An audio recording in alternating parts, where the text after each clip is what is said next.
We're live. Oh my God. Thank you, Matt. I understand because that's how numbers work. Once you get to 0, you go live. I don't understand how you can keep getting it wrong. How do I get it wrong? You start. He starts counting down at home just to give you an idea at like 50. And we have to sit there for an entire minute as he just counts us down.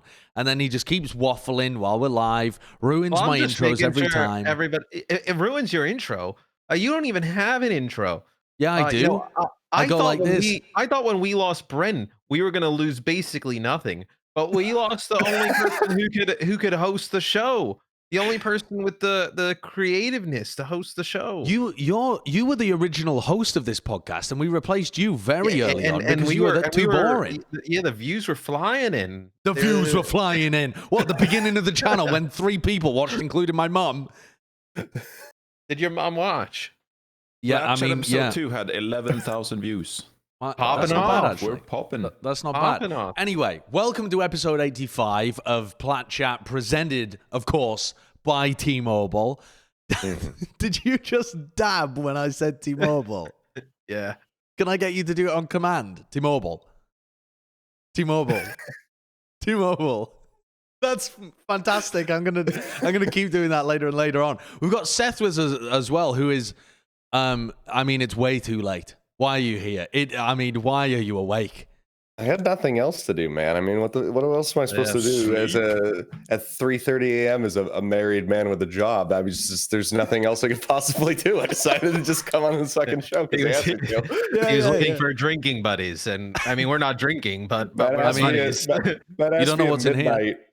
And I was like, that's 3 hours from now. Sure, let's do it. Yeah. How late do you record? Oh, 2 hours? Yeah, I can go to bed at 5:30 a.m. Whatever. Absolutely brutal, but thank you for joining us anyway. You're going to provide them the necessary dose of APAC because I know these knuckleheads don't watch anyway. They say they do.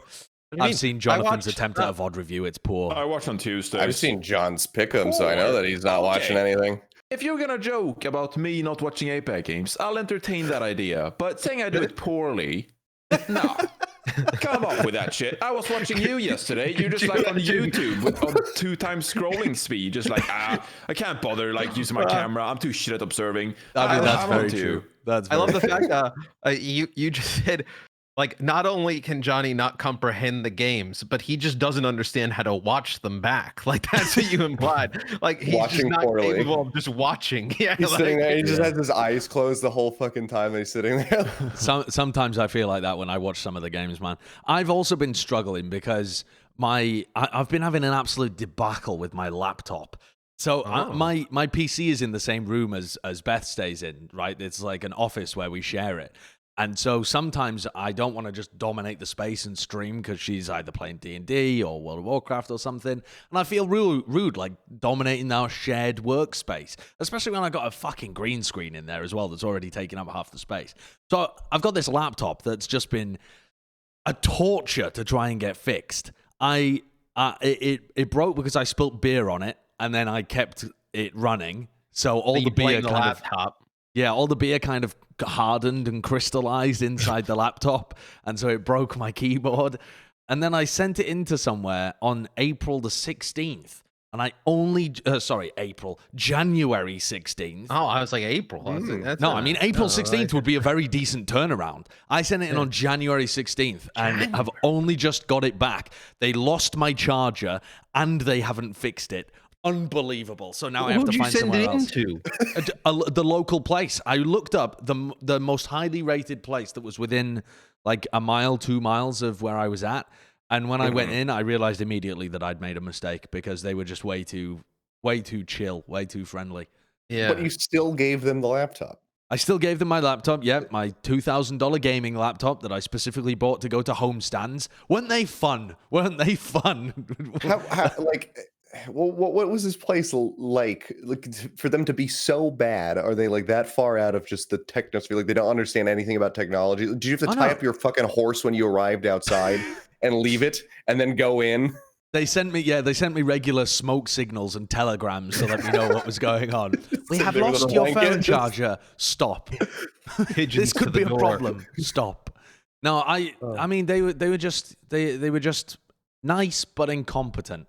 Which is really unfortunate. But importantly, though, what the thing that I've had to do in order to make up for that is take my phone and use it elsewhere. So while I've been out and about, I've been chilling in the garden recently. I'd love to use my laptop and tether to the Wi-Fi, but it doesn't work and it's a little further away. So you know what I've been relying on instead? What? What's that? It's T-Mobile's 5G. Oh of course it is. Of course it is. Because no matter where I am I in the garden? Am I in Narnia? Am I out in APAC somewhere? Well, actually, I don't know about APAC because we're talking about America's largest and fastest 5G network. So we'll stick just to America for a moment. They have international coverage. I'm sure they do, but we're here to promote the American side of it, Seth. So I'm not going to delve into the details about where they are in the world. But they are America's largest and fastest 5G network. And T-Mobile are the ones that you can trust. And like I keep saying to you guys, I don't know why you won't listen to me, but in all of the previous episodes that are presented by T-Mobile, I keep telling you, and I'll tell you again, all of our lives are connected by wireless connections. We're only friends with Seth right now through the concept of wireless internet. Normally, when he's with us in person... I've never met him in person. Yeah, when we're with him in person, we're not friends. But when we're connected over a wireless internet connection, it's great. We get to enjoy his presence at late nights and drag him up so that he has to stay up and bother his wife. It's wonderful. It really is fantastic. And look at this, Johnny even joined us from his Easter Sunday outfit. He's got over there. He took the time out to join his friends on Easter. You just got back from your own christening. From his own christening. I got baptized this morning. I love to see it. God, it is. I mean, you are a cute figure in some pastel colors. I had to record some content this morning. I had to dress up. I had to look nice, and now I'm here with a bunch of slobs. I mean, Jesus. You had to dress up like what, a child? I showered for this show. I love that. That's 40 minutes ago. I love that. That's the bar, by the way. I love I've only worn these sweatpants that I'm wearing now for 3 days. 2 in the morning, Josh. No, I took a 2 a.m. shower to get ready for this. That is actually incredible. Matt, did you shower this morning? Yeah, I did. Yeah, what? I did. Yeah. Okay, let's move on to some Overwatch. I have the same sweatpants I had on yesterday, and I think I wore them the day before, but I showered. Yeah, I've got. I've got what Beth refers to as your prison convict outfit on because I'm wearing grey on the bottom and grey on the top. And I look like I just escaped from a maximum security jail, but one where they allow you to wear acrylic sweaters for some reason. Yeah, I've you put guys need to get some absolutely color in your life. This is unbelievable. We're saying 2 people wearing black shirts and one just wearing full grey. Like, I am the one who has to make up for this shit. This is I appreciate life it. on the podcast. Oh yeah, that's like an olive color, by the way. That's not black. Yeah, that's olive. Yeah, this is a green olive. This would go in a very nice martini. Nice. All right, yeah, that's nice. Not on top of a pizza. This is the green olive. All right, we all got the green. Okay, sure. I love it. Sure, a little bit of culinary advice in there as well. Let's move on to our first topic of the day, though, because I'm actually really interested in this one. Last week we talked quite a bit, and Matt wasn't here, about Jeff Kaplan and the kind of the way that he's stepped down and what does this mean for Blizzard, etc., etc.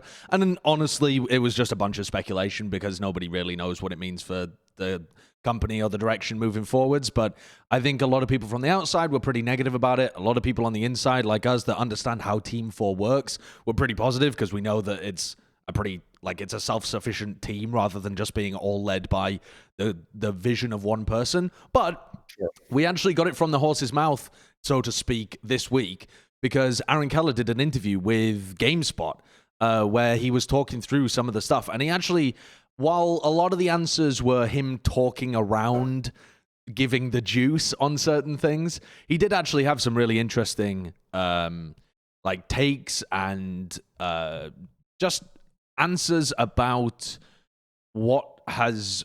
whether there'll be significant changes, what the reasoning was behind it, and kind of what the time frame was as well. Were there any things that stood out particularly for you guys in the interview? So, I mean, I wasn't here last week, and obviously it's a huge shakeup with Jeff gone. But having met Aaron at the Blizzard Arena a few times, and just, I mean, this guy is an absolute boss. He designed Kings Row, which we obviously all love. Wait, Rialto really? is, yes. Oh, Rialto is and Rialto as well. That's a great map. And for some of you World of Warcraft fans, he made Ironforge in Stormwind, like the two capital cities. What a G! The guy is an absolute boss. So like, I think the game is in fantastic hands. And like you mentioned, Josh, it's just way bigger than one person. I think though Jeff is like that person we all look to, and it's going to be difficult for anybody to replace that. But I was really kind of impressed with a lot of the answers that happened during the GameSpot interview. Really interesting takes and just a new, not like a new direction of the game overall, but just a new way of like communicating from the top down. Yeah, I didn't get to. I actually didn't read it because when I asked Matt what we would be talking about on the show, when he asked me 3.5 hours ago, he said, "Oh, Overwatch." So I didn't get any specific talking points, or else I might have reviewed it. But I've been aware of Keller for a while, mostly because of his World of Warcraft background, and I was aware that he had built, had helped design Kings Row and whatnot. So I know that he is a very long-standing individual at the company and whatnot. So as much as it kind of hurts to see Jeff go because he's been such a figurehead in the community and whatnot, and that I think that the community kind of made him into, like, he never really even stepped into those shoes with that intention. The community definitely created that role for him. I do think that it is in good hands overall, and I don't think that we'll see too much of any kind of shift when it comes down to like development or anything in that regard. The interesting thing for me, at least with reading this, was with a lot of the stuff we've heard about Overwatch 2 thus far, it's really been focused around like PvE, but in this, like, Aaron, like, done it out of his way, but mentioned a lot of PvP stuff. He did, he put a big focus on that. Right. So like in one of the quotes, like towards the end, it's like basically talking about the game having two halves, like PvE and then obviously the PvP. So he said, to me, yes, there's the PvP side of Overwatch 2, but he's very focused on the PvP side of the game and wants to make it as compelling as possible. Which all that is awesome for us, right? Obviously working in the PvP side of things. Yeah, I mean, I've said many times on this podcast, even dating back to BlizzCon, that I'm really. Wait, okay, sorry, I thought I had pushed the talk on for a minute. Fuck, I'm so tired. It's all good. I've said so many times in the past, doesn't make any sense because I've already spoken on this episode as well, so obviously that will go through. Anyway, I've said many times, even dating back to BlizzCon, that I think PvE is really important for Overwatch. Because the universe, like Overwatch is such an interesting universe when it comes to the lore, the characters, and the world building, that it deserves more than just the PvP elements of just like replayable maps and, heroes like shooting each other. Like, we deserve more lore, we deserve more PvE content and building out this world because it's such an epic world. And so I'm really excited for that. But I think also like the developers, as they mentioned in the GameSpot article, they understand that obviously PvP is a huge part of Overwatch, and most of the currently anyway, the reoccurring play stems from people just playing the PvP modes, whether that is competitive, probably not as much, but like arcade or even quick play, so obviously that's a huge part in making sure that people come back, play the game. But I'm also very excited for the PvE elements, just like building out this world because it deserves it. Well, I think this is like one of the better answers too. I can read it straight from the article. So they asked, as director now, what is the image of Overwatch's identity currently, and what do you want it to be years from now, post-release or whatever that may be? And he said, yeah, I think there's multiple ways of looking at Overwatch, and there are different ways of looking at our fans. And I think some of that is what led to the development of Overwatch 2. We have a set of players that are highly skilled and very competitive and actively really engaged in the PvP side of things. And then all the way on the other side of the spectrum, you have the group of people that are fans of the Overwatch universe and the world, like you mentioned, Johnny, like they love the heroes and whatnot. And then he says, so what I'm hoping is that going forward, Overwatch 2 can be the game that's played by a much broader section of the community. I want the game to be just as competitive, if not more so, on the PvP side. We have a lot of really exciting things that we're doing to kind of shake up the way PvP is played, to innovate on what we've already done and bring new game modes and really interesting ways of playing to the table. That all sounds awesome. Yeah. I mean, that's, hearing ways to shake up the way that PvP is played, wanting it to be, as competitive and not more so. But then also kind of what we were all thinking, that Overwatch 2's PvE can help broaden the player base, right? And get more people into the game to just play it and into the universe. Mm-hmm. I think the other big thing as well that I took from this interview is that the vision for the project has already been set in place a long time ago, and this change in leadership is not going to fundamentally alter that vision. Aaron said in his answers that he's already been involved at a very high level process in terms of crafting and being part of that vision right from the beginning. So it would be weird for them to suddenly go in a different direction, and he doesn't want to do that because of it. That's our door, by the way, Seth, in case you're wondering what the doorbell was. Don't know who's there, probably dropping off a package or some food for somebody in the house. I don't know. It's a bustling environment out here in the Plat Chat studio. I heard it and just like nobody else acknowledged it. I was like, am I going insane? Because I definitely just heard that. Yeah. Anyway, cool interview. If you're interested, go and take a Google of it. Aaron Keller interview with GameSpot, and you can read it through yourself. Obviously, the juicy details of the questions that were asked, like, can you tell us more about Overwatch 2? What are the release schedules going to look like? What's the amount of stuff that you're going to put in the game? That kind of stuff he talked around, obviously, because they're not ready to announce stuff yet, but you expect that in any interview like this. Yeah, I mean, Blizzard, like, traditionally always does that, right? Where it's like you don't find that stuff out until BlizzCon, or you find it out when the game is ready and you get like a beta or something and you see everything that's in it, right? Yeah, I wasn't expecting it to have any details like that. Okay, so there was another... just that came out and gave every secret. Yeah, I know, that would be so weird, wouldn't it? In just a text-based GameSpot interview, just like, here it is. These are the next 15 heroes that we're going to be releasing. These are the dates that they're going to go live on. Like, just everything laid out. Yeah, Aaron's like, we really want to do communication a little differently now that Jeff's gone. Some traditional media. Yeah.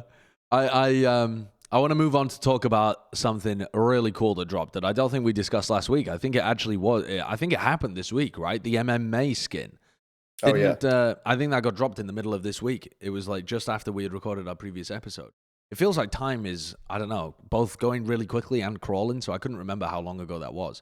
But yeah, this skin is pretty sick, and it also is the beginning of presumably a bunch of skins that are going to be released based on the tournament that's actually happening. Like, I don't know, there is no hero in the game called July, or June, so I don't know what the fuck they're going to do when it gets to later months. Because like you're aware of our schedule, right? It was like the next one is the June Joust. Yeah, I forgot actually how months worked there for a moment, but you know, July is the one after that, so they just call that one the summer showdown. Though. But yeah, what do you think of this? I mean, I think this kind of edition's like awesome, right? I think we've had more cosmetics and things attached to the Overwatch League this year than any year before. Even contenders, they have. They have a new, I think it's Doomfist contender skin, and there's another hero as well, maybe Baptiste, but 2 contender skins. We have the Mei skin, we have the Zoe spray, the Ana home and away skin, plus getting tokens. Like there's a lot of incentives to watch this year, which is awesome. Yeah, it's really good. I like seeing it. I was surprised because like I didn't know anything about the skin initially when it was coming out, so like I didn't see anything until the announcement hit. And like I'm not a big guy when it comes down to like getting skins for different characters. Like maybe once when I was like a really big League fan, like was the time that I really cared about like having skins a lot. But whenever they have like these exclusive releases, especially, and I see how much work is poured into them, I'm like, you know what, I gotta pick that up because it's only there for a little bit. Yeah, you know, I drop a bag on it. I'm like, it's only there for a limited amount of time, and I don't want to be the guy who like doesn't have it at the end. Dude, I'm so my opportunity I'm so pissed that I missed out on the Jonak skin. Actually, none of the other skin. Yeah, I missed out on it because at the time I was on the desk the whole time. I never got an opportunity to watch the games on Twitch because I was working pretty much all the time at the desk, right? I couldn't just leave. Well, I could have left Twitch idly on, I guess, but I just never picked up any League tokens, so I never got the Jonak skin. I'd fucking play Zen all the time. I'd love to look like an octopus with a brain. And you're not paid in peanuts. You could have just bought it. You could have just bought it. You can't buy it, can you? Yeah, buy League tokens. Just buy League tokens and then buy the skin. You can buy League tokens? Josh. I'm not trolling. I thought you had to get them by watching. Josh, I thought that was the whole point. You can buy League tokens. But why would you to get the token? You can watch to get the tokens so that you don't have to necessarily buy the skin. Oh, I thought it was supposed to be like exclusive for people watching. No, it's to put a dent in the cost. What? Oh, I see. And they had to do voiceover work for these fucking you have worked for this league for 4 years and you have not realized you can buy Overwatch League tokens? Well, I've never needed to or wanted to, apart from the Jonak one, which was ages ago. So I just gave up at that point. I was like, oh, fuck it. I'm not destined to own Did you get any the of these Echo things. skin? Did you get the Echo skin? Sick. Or the Hog one? Are they all... Can't you get them anymore? No, they're I all think limited they're run. out of the shop. Fuck. Wait, how many of the skins do you have for the I think league? I have the Apparently London none one. of them. I have the London one because I happened to have some tokens when it was out. He also has the Houston Outlaws Brig skin because he likes Jake. That's true. Yeah. From the GOATs 2019 era. So you used the only tokens you've ever got you used on the Jake Briggs skin and Something that was there the forever. London one. Well, no, I also bought some other... I deliberately bought what I considered to be some of the memeiest Overwatch League skins possible. Like, I think I bought, like... I think I bought the Chengdu Reinhardt as well. Hey. Okay. And some other shit like that. But yeah, I didn't realize you could buy them. Overwatch League tokens and you go to the Overwatch League section of the game. There's a blue button that you can hit near the top right that says, "Yeah, you can buy the tokens." So are they the bulk. only skins that you can outright buy then? Because for the others, you need to buy loot boxes to open them, right? You can't just directly buy skins. Yeah, Yes. I think so. Yeah. Can you understand why that's confusing? Because I thought the whole game, like, you couldn't These are the just only straight ones up you buy can like skins. directly buy per se. Mm. But it would just be really dumb to have a system where it's just like, yeah, these skins are available for everybody, but only if you happen to get drops. I thought that was how it worked. I didn't realize. Unreal. All right, anyway, I'm just talking I left my nonsense. It's like stream the on. lottery. I I want. had left my stream on for the past 2 weeks, and I realized the other day that I hadn't connected my Blizzard account to my YouTube in like 3 weeks. So I that was a actually- good wake-up call. I tried to. Hey, I mean, another plug to T-Mobile as well. The T-Mobile perks that we've been doing a bunch of voiceover and ads for, awesome for the community, but they don't work for me because my YouTube account is a brand account because I have it connected to a bunch of different like accounts that I own on YouTube, so I can't connect it. So I can't earn any rewards. It's just fucked. So I'm just destined to have to buy skins if I want them, I guess. I wanted somebody to explain the skin to me though, because Oh, sure. We can go back to that. I think I we were also don't- dumbfounded that you didn't understand the system that we I've got been derailed. too embarrassed to ask questions about this skin, and I simply don't get it. And I know that I know that I'm gonna get roasted for this, but what the fuck is the like frost thing? What do you There's mean? like it says What frost frost thing? on the back, right? There's like on her gloves and all over her the like ice cube thing it's she has at the just- back. It She's looks got like frost it looks written like everywhere. it looks like a sponsor. It looks like a Yeah, it sponsor looks that like you would the- have But is on it the not a boxing gloves or reference? whatever. It's a reference mean- to her using ice. Ice. But there's no. But they could have put any word there then. Frost, ice, winter, anything. It doesn't matter. It just Yes, happens they to be chose frost. Yes, Frost. and they chose Frost.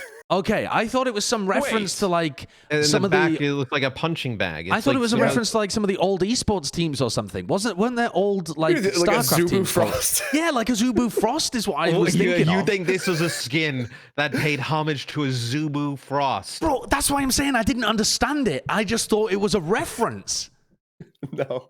No, it's No, not a It's just- reference. it says Frost Boxing, so it's supposed to be like Yeah. like a sponsor. Okay, right. What does Because that like in say? boxing and whatnot, like you cover every waking inch of somebody's clothing Yeah. in sponsors because like once they actually start boxing, they strip down to either like their boxers or they have their shorts on their top or whatever. If it's like female MMA, Is that why they're So called you cover- boxers? No. Well, I don't think so, I don't but maybe. know. Why are they No, I called doubt it. boxers? Why- Let's see, why- boxing etymology? Oh my god! Next up, Boxers. it's gonna be like, is it named Boxing Day because they had boxing the day after Christmas? Well, no, that's not true. That's not true. I know that, but I don't know like underpants boxers. Why are they called they boxers? are. They're named after the shorts worn by boxers. Huh. There you go. So named after the Wow. shorts worn by Jesus. boxers. Well, I mean, that makes perfect sense. I just never really put two and two together before. Neither did I. All right. Sweet. Maybe we're dumb. I mean, I was thinking maybe. about the actual word like for to be a boxer. I was thinking about it in that sense. Oh no! Oh, you that's a thought the boxer. word to be I a thought boxer the came from- inverse. came from Wait, what? underpants. I thought that's what you were Come on. implying. I thought that's what you were implying. That's not what I was asking. That is not Johnny what I was just asking. sits there and waits until we start talking about the game because he just doesn't want to get into these just Look, I'm peg tired. conversations. Yeah. Johnny's like the intellectual. Talking No, about me, boxing Josh, and underpants. Seth are just spamming Borpa spin in the chat, just losing our minds. If Matt had me on mute this entire time, I wouldn't be surprised. What? What? Huh? Huh? Huh? What'd you say? I mean, to be fair, Johnny, you thought you were almost on mute this entire time because you had to check if you're That's fucking true. push to talk on. Yeah. I am beyond tired. I am just here. I am just here for presence sake. He's a pretty 4 face a.m. in a now for me, pastel Johnny. shirt. Oh, Drink some coffee, wake up.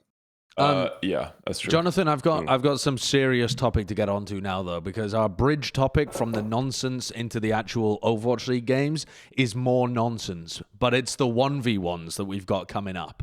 There are Pharah, Mystery DPS, and Zen 1v1s that have been announced as the main melee, which I assume are like small, it's almost like all-star kind of matchups, but sprinkled throughout the tournaments.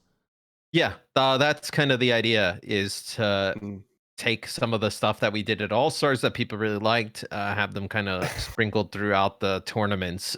So this is our first one. Kind of goes in line with like the melee, like you have these like one-on-one melee type events where, Jonak Alarm will be sick, Fleta Carpe, and then that's the one that we booked, Sideshow v Yaki.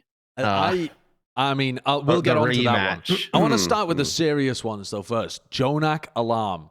Who wins? Ooh, probably Alarm. Really?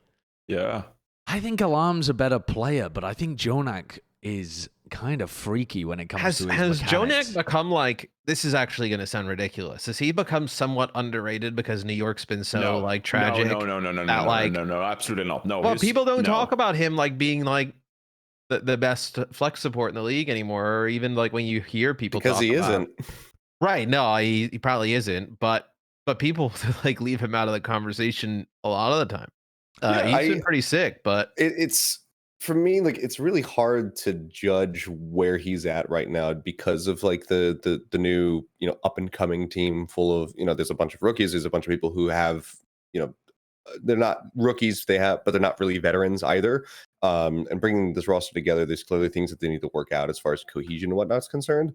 But even on like an individual level, like, I don't know, he seems a little bit out of sorts, and maybe that's just fully due to like the team environment right now and how they just have to keep working away at it and get better. But I feel like I'm watching a different Jonak than ever before.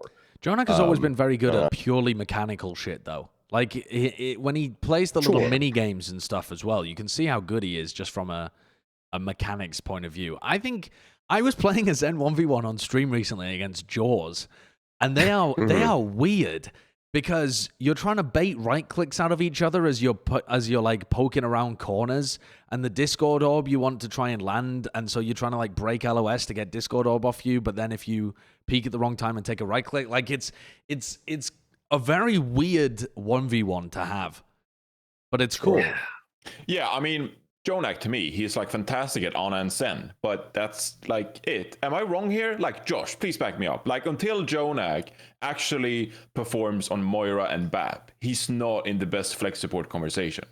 Yeah, I mean, I don't think he's in the conversation for best, but I think he's still a top tier flex support. I think. I don't want to say that like he's washed or anything like that. Like, they need to replace him. Like, I don't think that at all. I think he's still incredibly mechanically gifted. I think that his Baptiste requires a good amount of work as well as his Moira. Because when you see him pull out the Moira, you start going like, oh no, it's over. Like, as far as the map's concerned right now for NYXL. Yeah. But I think that he's still an incredibly gifted Zenyatta, and like when it comes down to dual timings and poking people with right clicks and whatnot, I think he's still very good. I just think that he looks out of his comfort zone for like the first time ever with this roster this year. And I think that we given some time that it's going to improve and they're going to look a little bit better. And he'll get back into his normal form that we're used to seeing him in. I just think that it's a really rough start to the season so far for him. Yeah, don't get me wrong. He's incredibly respectable. And I mean, like, when I think of Jonak, I think of his MVP title that he very much deserved. And still, like, he carried some of that energy over, because especially in Overwatch, we have, things change so quickly. And 2018, it was quite a while ago, but he still performs at a really high level when it comes to the on and Senora. So tons of respect for him. Definitely above league average, like a really good flex support. I just think he lacks the versatility to really, He doesn't need versatility in a Zen 1v1 though. He's still gonna pop. True. All Just right. needs to play Zen. Matt brought up the underrated thing. Sure. And I was like, nah, I'm not entertaining this shit. No, get it out. Mystery DPS heroes. Fleder, Carpe. If you were to ask the question, who's got a deeper hero pool, Fleder and Carpe on DPS, where'd you even right go? Answer. Come on. What, to Fleder? I think so. I think Carpe wins this, though. He's What been if you get, like, pounding. Mei, Pharah, Symmetra, Junkrat. Yeah. I think as This soon as you one's get away from Yeah, Hitscan, Junkrat Fleder's got the 1v1. advantage. Yeah, I mean, what if Tracer comes in, Ash, Widow, McCree, Soldier, Hanzo. I mean, I there's just don't know lot. how good. I just don't know how good Carpe is when it comes down to projectile. Like, he might be a god, but like, I don't watch him stream. Obviously, I don't. He's played looking a on ton of those things, but, Genji like- in the past. Like, he played has quite a played. bit, yeah. I know that he's played Oh, Genji. I mean, yeah. I think back to Carpe getting fucking when he got domed by Taimu on Volskaya back in the Apex days and whatnot. So like, I know that he used to play Genji a lot. So I know that he can play projectile. I just don't know how up to stuff that is these days. Yeah, Like, on yeah. paper, I want to say that this is going to be Fleta, but Carpe also has that just strange clutch potential about him. What But about I feel like when he Torb? can. God, if they Torb Wow. 1v1 and hammer each other, I I think that think sounds that's really Carpe. fun, though. that would be BK yeah, Stars Carpe. Bring it on. that'd be a fun one. Well, and then the main event, which is me against Yaki, the fucking freaks in the ring. hmm This one's different, though. I got in touch with John Spector recently, and I asked for the rules because I wanted to make sure that the rules were in place before we began. I need to get 5 kills before Yaki gets 15. So there is still a handicap in place. I thought it was just a straight up 1v1. I didn't realize there was even a that would have been handicap. boring for everybody involved. Does, What is the payout on this? Whoa! What the? You're taking clips from the first day of me playing. This is from the first I day. mean, you're getting fucking world starred by this guy. This Who is- the fuck is this? This is from the first day. I played against this guy afterwards, and I clapped Clean. him. All right, so don't worry about no it. footage of that. Yep. Yeah, no, there is. There's a lot of footage of that. Okay, Man, he There's was a up there lot on the of wall footage. back there by the 2. He would have been dead. Get the clips from the next day, Kurt. Get the clips from the next day when I was shitting on these kids. Do you actually think you have a shot?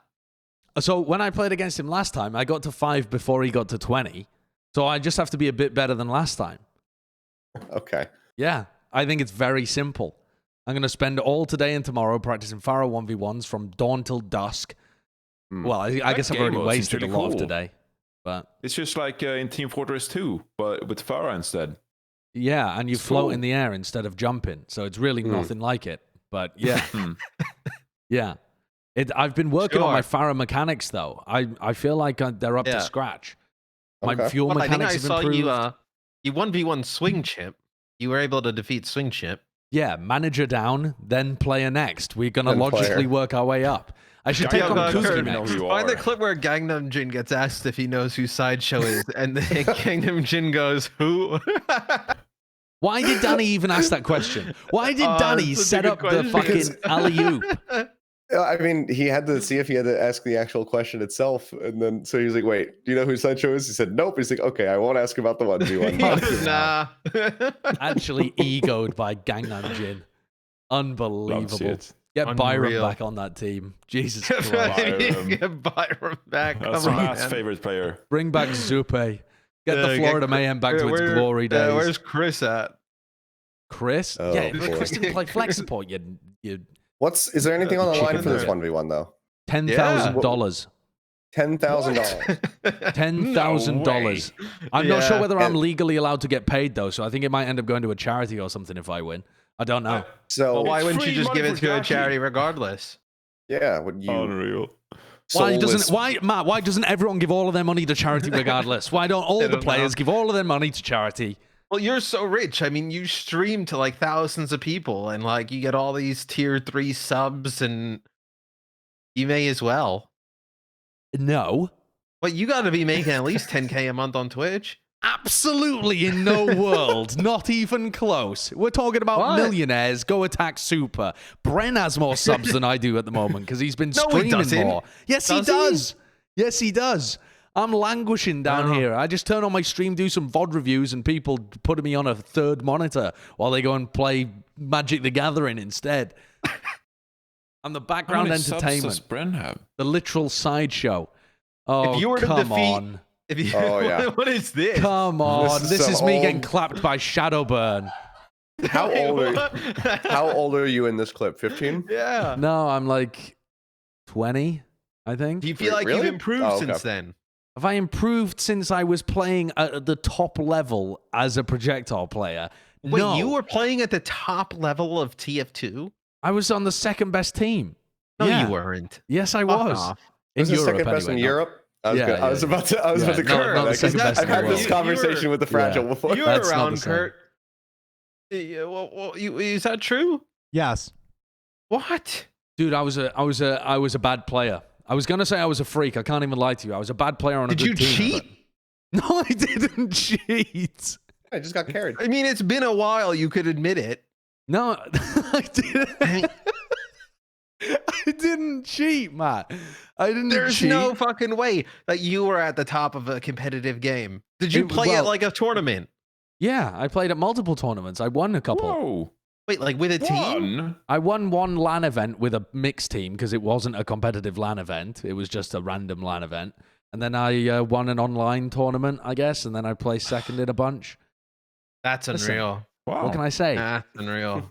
Even someone as bad as me can get carried. No wonder why all those TF2 players are out of the Overwatch League. I mean, that's what the level of the competition is like. I mean, come on now. Yeah. Anyway, so I mean, it sounds like you all have resounding confidence in me. I'll be taking. Well, let's say if you were to beat Yaki, who would you challenge next? Like, where is the next logical, matchup? Is it Jake Paul? I think it's. Yeah, I mean, I think it's a Pharah 1v1 against Jake Paul, and then I should get in the ring and fight Jinmu. I think those are the two things. Have I got them the wrong way around? I think that's the wrong way around. My Twitter thinks that at 1 million subs on Plat chat, that me and you would box on the next Jake Paul fight. Absolutely. Which I was like, why would they want us? Yeah, because you have 1 million followers on YouTube. Why not? I'll box you in my back garden as soon as you get a vaccine, mate. We don't even need to get subs. I'm good. I'm good a week from today. Oh, this set it up. Josh is ready to do like the Hemingway backyard boxing ring. The heavyweight. My corner will just be Chris, taking G Fuel and dumping it on my head, giving me the energy to go out there. Yeah, because I reckon I could nearly qualify for heavyweight as well. I've been letting myself go. We're in different weight classes now. We're in different weight classes. We always were in different weight and height classes, Matt. Don't worry yourself about it. But now I'm just making it even more so. What are you growing? Yeah, I'm growing fucking sideways. I am growing sideways fast. All right, let's get into the games. We're all there. Let's get into the friggin' games, huh? The first one I want to touch on, we've got two teams that managed to save themselves in North America from winless seasons so far, Boston and the Atlanta Reign. So while we don't want to touch on teams that are doing poorly all season long on Plat Chat, I do think that it's important that we kind of just discuss these teams as they were able to get their first wins, because Boston in particular looked really quite poor in their opening couple of weeks. But I think this week turned things around for them. They showed what they were capable of. And yeah, it was like a rough win over London. But to me, their performance against the Washington Justice was actually pretty decent. I don't think they're going to be a tragic team like all year long, the Boston Uprising. I think if there was like one team that performed really, really poor this stage, and like, I mean, you look at like the Gladiators, 2-2, like, all right, fine, maybe they get better. But like, if there was one team down near the bottom, I thought would not be near the bottom towards the end of the season, out of your like, Guangzhou, Boston, New York, Titans, Spitfire, Valiant, like, I think Boston will definitely have better tournaments than this. I think they just got off to a really poor start. Yeah, I mean, it's a mess, right? because like I've said this before as well, like they're just in a very tough position. I think I mentioned it last week, but just like having to flex with Valentine and I'm37, it's just like very tough because they would have loved to have Soon in this situation. Like I think they genuinely would have been such a much better team if they had Soon here, but instead like Valentine has to flex over to the Tracer when they play double hit scan, and you know I'm37 is playing Tracer here in this highlight as well. It's just a very tough situation, but overall, like I'm confident that this team will figure out how to play Overwatch when it comes to ability usage, like fight momentum, stuff like that, and that's what I think is going to really make the difference down the line this season. Their schedule is brutal next tournament, by the way. Really? Is it? No. Toronto, Washington, Paris, and Gladiators. Wait, is that your idea of a brutal schedule? what? That's not brutal. Well, what? Say that That's like again. That's two playoff teams with the Defiant and the Justice. The Paris Eternal haven't been tragic, and then the Gladiators you expect to be better than what they were. I mean, It's it's not an winnable easy matches. schedule, but it's definitely not like they're going to get 3-0'd every match. I think they will favor themselves against Paris. Whether they are the favorites is a different topic, but I don't think they're going to come into that thinking they're the underdogs. And I think They that could game beat against Toronto is really winnable as well. I think that Toronto have been pretty shaky so far. Like, despite the fact that they're actually making it into the playoffs, I haven't been convinced yet that they're very well-rounded. Yeah, Plus, they actually had some pretty close maps even against Washington, because Washington have got some issues with how they're playing the rush. They got 3-0'd by the Gladiators early on, so that's that was like what, like the first or second week? So week 2, yeah. It's been a mess of a season. There's so many shakeups, and week to week. Their best run is that third tournament where I think they can really make a run at it. I mean, it's still. I mean, they play Atlanta and Vancouver as well. Hero pools for the next tournament is so like they could easily swing in their favor. Mm-hmm. Like, what if Valentine just gets to flex the entire time? That's what I wanted to talk about. That's what I wanted to talk about here as well, because Valentine actually, I think, had a poor opening to the league. He wasn't really showcasing what he was capable of, and there was a lot of hype around him coming in that he didn't live up to. This most recent week, I think, was an opportunity to see what Valentine can actually do. They were playing a lot more of the Doomfist brawl. He was getting some really nice engages and putting a lot of pressure on the teams that they were playing against. What do you guys think? It feels to me like if they get Valentine on the right role or the right hero, that this team has a good player that could really carry them through some matches. Yeah, I mean, we've seen him perform pretty well on certain roles, but like Johnny mentioned, been stretched a little bit thin without Soon, right? To play the Tracer, it doesn't really seem like that's what he would ideally want to play. And now, I mean, who knows, right? What I think when you looked at the hero usage so far, I think like Tracer was number 1, McCree was number 2. Right, so like, that depending on how hero pools are done and whatnot, if there's no Tracer, like, do you maybe see like Echo come in more, and then he can really start to flex a bit? Yeah. Also, I'll say as well, like, Josh mentioned this on stream as well.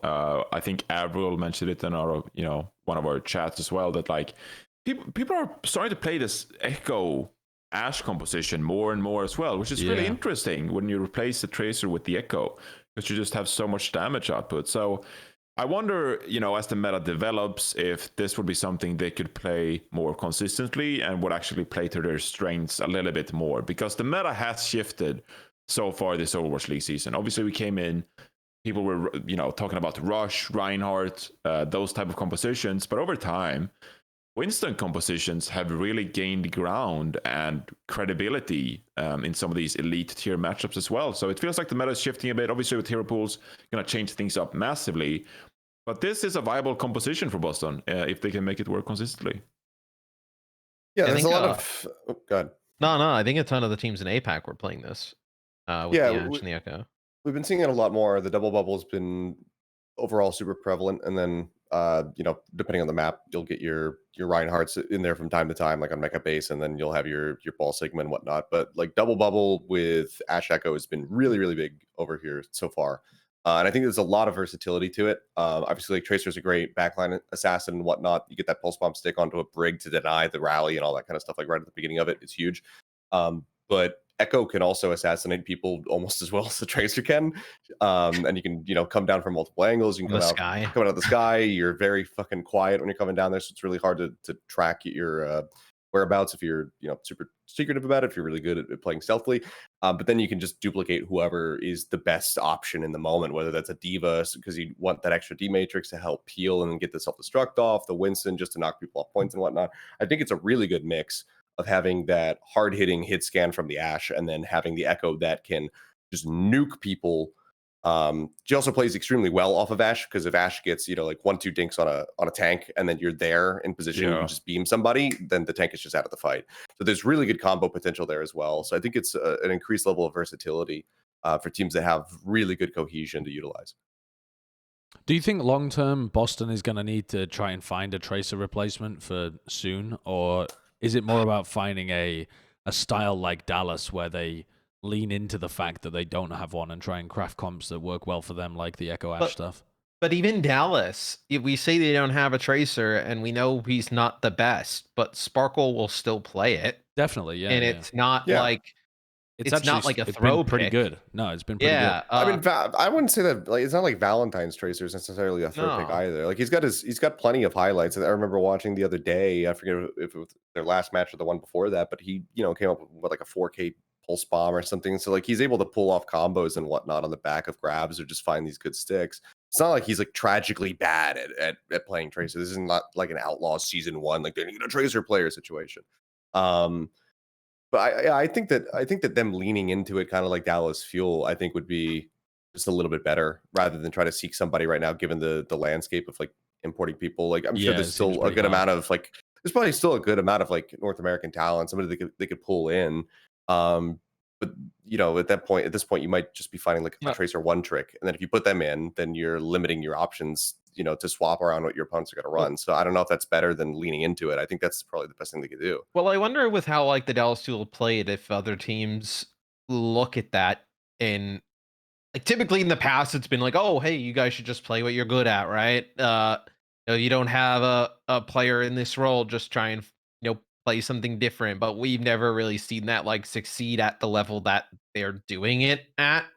Where maybe teams will then look even deeper into some of the things that they are good at and really try it out and commit to it. Because Dallas, they don't. I brought it up when we were casting, but McCree's the second most picked DPS at 43% right now.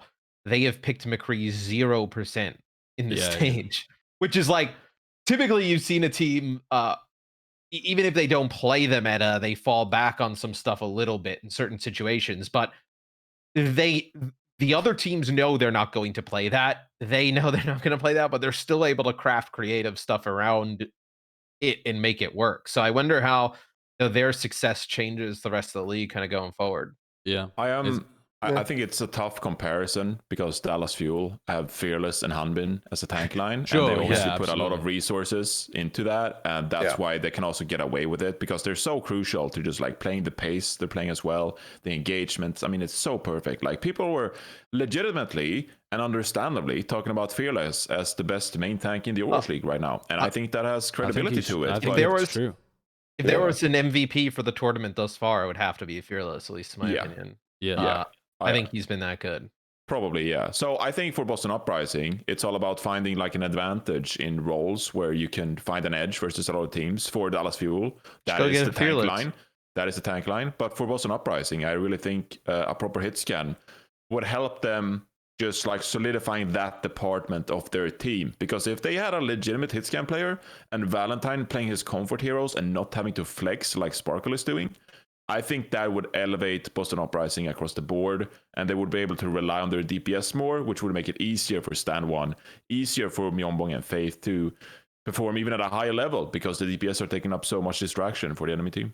What is the best case scenario for Boston when it comes to hero pools, do you think? Because I think their strength is trying to get Valentine on some kind of like huge hero that he can carry on, whether that be the Doom or the Echo or the Genji or whatever, some kind of projectile like that. What would even be the best case scenario for them? Like something like if Tracer was banned or Winston or something? Is it Echo Ashe? I mean, maybe, but With that 937 isn't a hero pool, right? Like the hero pool is like something getting removed. I don't know you would exactly love to see how that would you would work. love to see Tracer get removed. Yeah. Something like that. Yeah. Interesting anyway. All right, let's move on to the other team though, the Atlanta Reign, because weirdly they find their first win of the Overwatch League, even though they were also this week inches away from being able to beat the San Francisco Shock. Genuinely inches away from being able to do that. So they what do you guys make of Atlanta at this point during the season? It feels like they're in a very similar gatekeeper scenario to last year, except that they look like they can actually beat top teams. They're just not quite there. But they certainly look closer than they did last season, I think. Well, what? They were 2-0 up over the Defiant, right? And got reverse swept. Yeah. I mean, that match pretty much decides their stage right there. If they were able to win that one, they would have been in. I don't think it's as doom as gloom for Atlanta as probably some may say. I still find it like last year they weren't able to like incorporate Erster well. This year they seem to be kind of like Pelican seems to be the mainstay, and then we have switches between Kai and Edison, where I mean I think Kai has looked really good. I think Edison is almost in a tracer only type of role now for this team. Yeah. But I think that's fine. Kai is good that I'm not bothered by that whatsoever. No, he's Edison's a phenomenal player, but Kai is just ridiculous. Yes. Can they win what is the ceiling for this team? Like winning one round of knockouts potentially? Like, could you see this team making a run to Hawaii one of the stages? Yeah, I mean, I could. But my problem is that they've only been good at one thing so far. They were decent at this Zenyatta composition that they played, but I agree. Like, that's my worry. Like, if Reinhardt gets banned in the hero pool, I am worried about the Atlanta Reign. I'm not saying they're incapable of playing these other comps, because I generally think a lot of the heroes we see on screen right now are good fits. Kion Ash, Edison Tracer, Iris has been popping off as of recent too. So Pelican's Brig was nutty too. Yeah, Pelican's Brig, that was really impressive. That boop on Violet, where you get Gnarl on Moscow, was so cool. So I think they have potential to play the other compositions well, but like even the San Francisco Shock series, I'm more disappointed in the Shock than I were impressed by Atlanta and Dallas Fuel, because I think they really struggle, and we'll get into that later, I suppose. But the Atlanta Reign, I'm just, I'm tentative. I'm not going to hype them up. I'm not going to, tear them down. I think it's an interesting team, but need to see more from them, especially in other compositions as Hero Pool goes on into June Joust. Yeah, I mean, I'll admit, like, I haven't seen that much. Like, I think of all the teams, like, Rain might be one of the teams that I've watched the least amount of tape on, just because of time zones and whatnot. And usually, I catch up on like the really big matches. I didn't get to catch up on the Shock series either.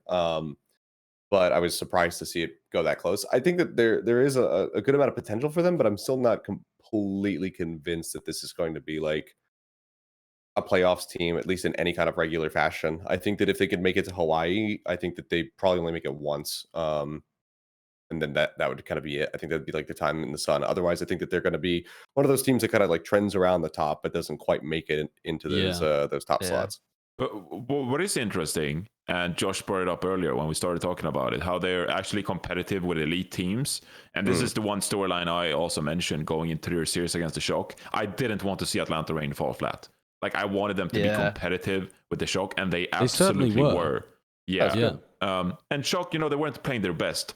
But I love the current situation we have in the league, where if top teams aren't playing properly, if they're not fundamentally playing Overwatch well, there are so many teams in the mix that can punish you and just like, hey, we're just waiting for you to mess up, and we're going to capitalize, and we're going to beat you in these series. So every series is very close. There are like a couple of teams that are contenders to always, be lurking. They're like sharks in the water. They're just waiting for these elite teams to mess up, and like the Shock did this weekend, they just capitalized and almost got the win in that series. So Atlanta is definitely one of those teams that I could just see like happen to take a series of Houston Outlaws, Shock, maybe even Dallas Fuel, depending on meta, just because they're solid and they got good players. I thought Iris had a very good stage as well. I think if you were to look at a player who played quite well for them outside of the DPS, I thought Iris had a pretty good stage, playing a lot of the flex support stuff, especially some of the series this weekend. He's definitely grown into the team. When he first came in, he looked competent, but now he looks very good. And when he first came in, he was LR15. Now he's advanced to Iris. Yeah, LR15. I love that. Also, for some reason, ZP and Dora have started calling Toyu, and I don't know. Talked about it with him. Don't worry. I don't know when that happened, but I find that really funny. Do you think ZP would have called Neist NA first? Dude, I still trip up on Neist. I keep calling it Neist instead. NA first is pretty funny name. NA first. I haven't. That's surprising that I haven't heard anybody say that before. NA first. I don't think anybody has ever said NA first about that name. God, that'd be so good if they had made it to Hawaii and his name is just a prediction. That's phenomenal. Yeah, I mean, it could be NA first to leave. It could. It could. I want to talk through this series, though, with Atlanta against the Shock, because we are starting to see a significant trend now of Shock losing control maps. That's where we started out. They're now 2-3, I think. No, actually, after the loss against the Dallas Fuel, I think they're now 2-4 in control maps in the league. That was previously what they dominated on. They were actually just unbelievably unbeatable when it came to control maps with Striker on Tracer. And it seems like they are extremely fallible now in that position.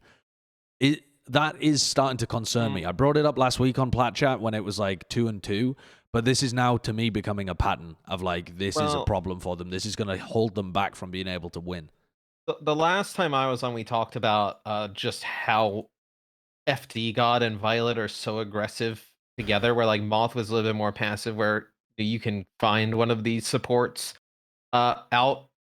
I actually am starting to think and come around to the fact that like they miss Once more than they actually miss Moth this season. Like Once was ridiculous. Like you knew you had an advantage in one role every single game, and like a pretty sizable advantage in certain situations. And like, how many times last year did he just bail them out with just like being able to just click two heads across the map and just turn a fight? Where they don't have that anymore.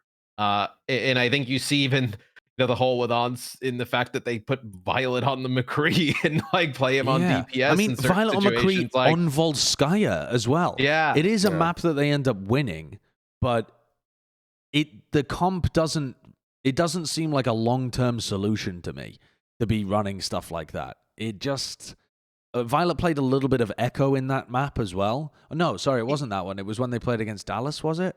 He played Echo at some point as well on Volskaya. And he didn't. No, he looked pretty good, but is it really a long-term solution? This was the big worrying thing for me all weekend. I think it sets a really bad precedent for the rest of the team. And maybe I'm overreacting here. I think playing Violet DPS is not good for the team. Because, I mean, and obviously I'm speculating here about the internals, whatever. I don't know the situation. I just want to say that. And, I'm going against, Krusty, who's arguably one of the best esports coaches of all time. Like, what he's done to Boston Uprising, San Francisco Shock, etc. But I really don't like the precedent that it sets with Violet playing DPS. Sure. Like, him essentially, and like he was suggesting in his interview himself, they were struggling with McCree. And then he said himself, like, hey, can I try playing McCree and see if that works? Now, you can relate that to San Francisco Shock playing Genji last year. And, okay, but I think that's a bit different because no one had practiced Genji for so long that it was like a hero that people had like fallen out of favor with. Like Genji players hadn't played Genji for like over a year, right? So sure enough, you try a few different people out to see who plays it better. McCree? Most people know how to play McCree. It's a staple. It's like a staple DPS hero. Like, so I'm really worried when you bring in players like Glister, and that is a big question as well. Where is Glister? Fair enough, if he underperforms, maybe you need to work on that. But having Violet have the like credibility or like I don't know, like the permission to say like, hey, I want to play DPS and replace him, I think that's a poor precedent of players being able to like, be like, hey, our teammate is playing poorly and I can do his job better than him. I'd rather see a situation where it's like, win as a team, lose as a team, and we need to find a way to make Glister play like he's done on his former teams. Because I'm worried now that there's going to be a lot of frustrations with like, hey, these people in other roles are playing poorly, they can't do their job, like, and it doesn't feel like as a team vibe anymore. It feels more as like people are individually trying to step up and play like 2019, when Shock was really all about playing as a team at a very high pace. But I don't know. It doesn't feel like as much of a team game anymore for Shock. You also just don't know how like Glisters fit into the team. Like maybe they haven't been able to figure out how to make that work, and they actually. I mean, that was a thing last year where a lot of people were saying like, well, oh, the Super Genji's like a meme, but like no, like it was actually like what they felt was their best opportunity. They even tried to pick up Tayo to fix that and mask around it. I think it's a super interesting thing to look at for the rest of the season. In like, what do you do, right? Because McCree, Ash, like these heroes, like Widowmaker, like they don't go away in the season. Like a lot of the times they just become more prevalent. So what do you do? Like, what would this team play full time? If let's say there's no like right now it doesn't look like they want to play Glister in like any situation. Like what would they do in a Tracer Ash meta or something like that? Like who would they play? I mean, this is a Tracer Ash meta. They play Tracer McCree instead. Right. And just play or also what do they do if it's like Widow Tracer as well? Is Violet going to be playing Widow for them? I was almost going to suggest something so outlandish that I don't even want to I also have a hot take. I was going to say, could they play Twilight all the time at flex support and use Violet as their long range DPS like On's replacement? I don't like that at all. And I mean, it's essentially what I just spoke of about. My hot take it's a crazy thing to even suggest, but my hot take is if FD God is really struggling as he is, and he feels like he's a detriment to the team and like not playing as well as he is, I would like to see if subbing in Twilight instead of Violet would make a difference to his play and make him more comfortable in the back line. I thought you were going to say subbing Twilight instead of him to play fucking Lucio and Bren. Yeah, I was like, you are on the crack pipe. If you get into a flex support, double flex support with hero pools, like holy shit. Like if they ban like Lucio or Brig or something and you have to play Twilight and Violet, sure, that works fine. But, and obviously this is just speculation, but we've heard from Violet before, like he thinks he is, the king of Overwatch. He knows he is good at the game. And we've also seen some of the clips of him playing in ranked, etc. And that probably, that it's probably different in a team environment. Your teammates, you act differently like you do in ranked. But I would love to see how FD God would change his play with Violet, flex support and Violet benched. Well, putting Twilight back there with FD God, like Twilight's not as aggressive as like Violet is, right? Where he's going to play a bit more passive, where Violet will take any one-on-one with Batiste at any time. I mean, I even think there was was it you guys casting it, Josh, or maybe you were watching an VOD? There was at one point where like the fight looked pretty clearly lost for the Shock, and he basically just drops a window for himself to try and clutch. I actually think it may have been here against Atlanta. Like just drops it for himself, like a solo Ant Matrix to try and clutch up that type of situation where you probably don't see Twilight do that in that type of situation. Plays a little bit more. So here's the thing, though. Here's the thing. Did it work? I think that Violet is trying to carry this team so hard and is using so many abilities for like his own sake to like, amplification matrix for himself or whatever to try and clutch up. He's playing so aggressive because he is so good at the game.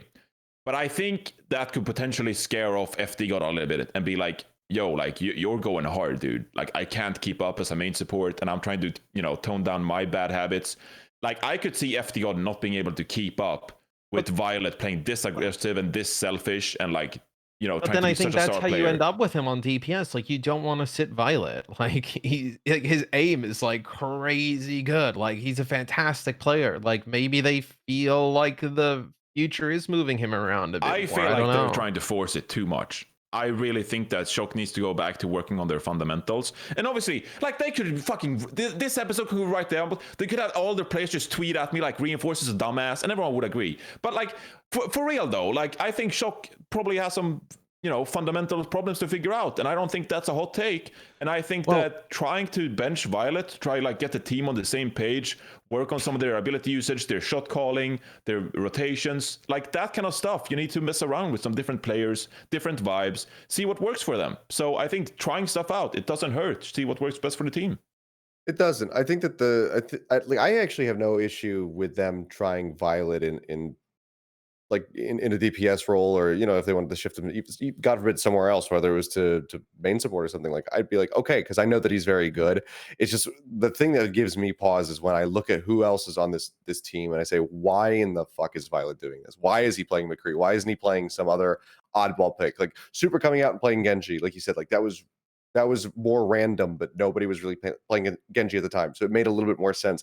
The fact that he's playing McCree when you have a striker, when you have Glister, it just feels so strange to me that this is still like the experimentation that's going on. Yeah, I think the issues the issues with the hero that he's playing, not necessarily him. Yes. For me, like if he came out and he was just like, okay, I'm gonna play Doomfist or I'm gonna play Symmetra, and I'm like, okay, like people play those more commonly, but maybe he's like super good at them and they're a little bit more niche. This makes a lot of sense. But the fact that he's playing such just blanket bread and butter, it'd be like saying somebody on your team didn't know how to play bizarre. Soldier 76. Like, come on now. Like, I mean, that's Harry Hook literally used to play Soldier 76 for Envy, Yeah, which was quite a similar situation just because his aim was ridiculous. But do you guys remember back at the beginning of last season, this was a very similar kind of discussion happening when the Shock were trying to run a bit of like an A team and a B team, and they would run, they would do it back in 2019 as well when they tried. Was it 2019? Late 2019. Where they had like the control team with like Smurf and them, and then they had Smurf and Striker, and then they had their other team as well. And it feels like Krusty's willing to experiment like that at the beginning of the seasons, as long as it doesn't hurt them too much for the long term. I think they're still trying to figure things out. I would imagine though that they have 100% tested Glister out in scrims, and it wasn't working. And there's been a team discussion about how to fix it. I think kind of characterizing it as Violet benching his own teammate is probably wrong, Jonathan. I think it's probably that there was a discussion in the team, something is wrong here, and Violet said, I'm available to try playing McCree if you think that'll fix it. And Krusty was like, yeah, okay, let's try that. And it ended up working. It's pure speculation, and I'm not saying it's one way or the other, but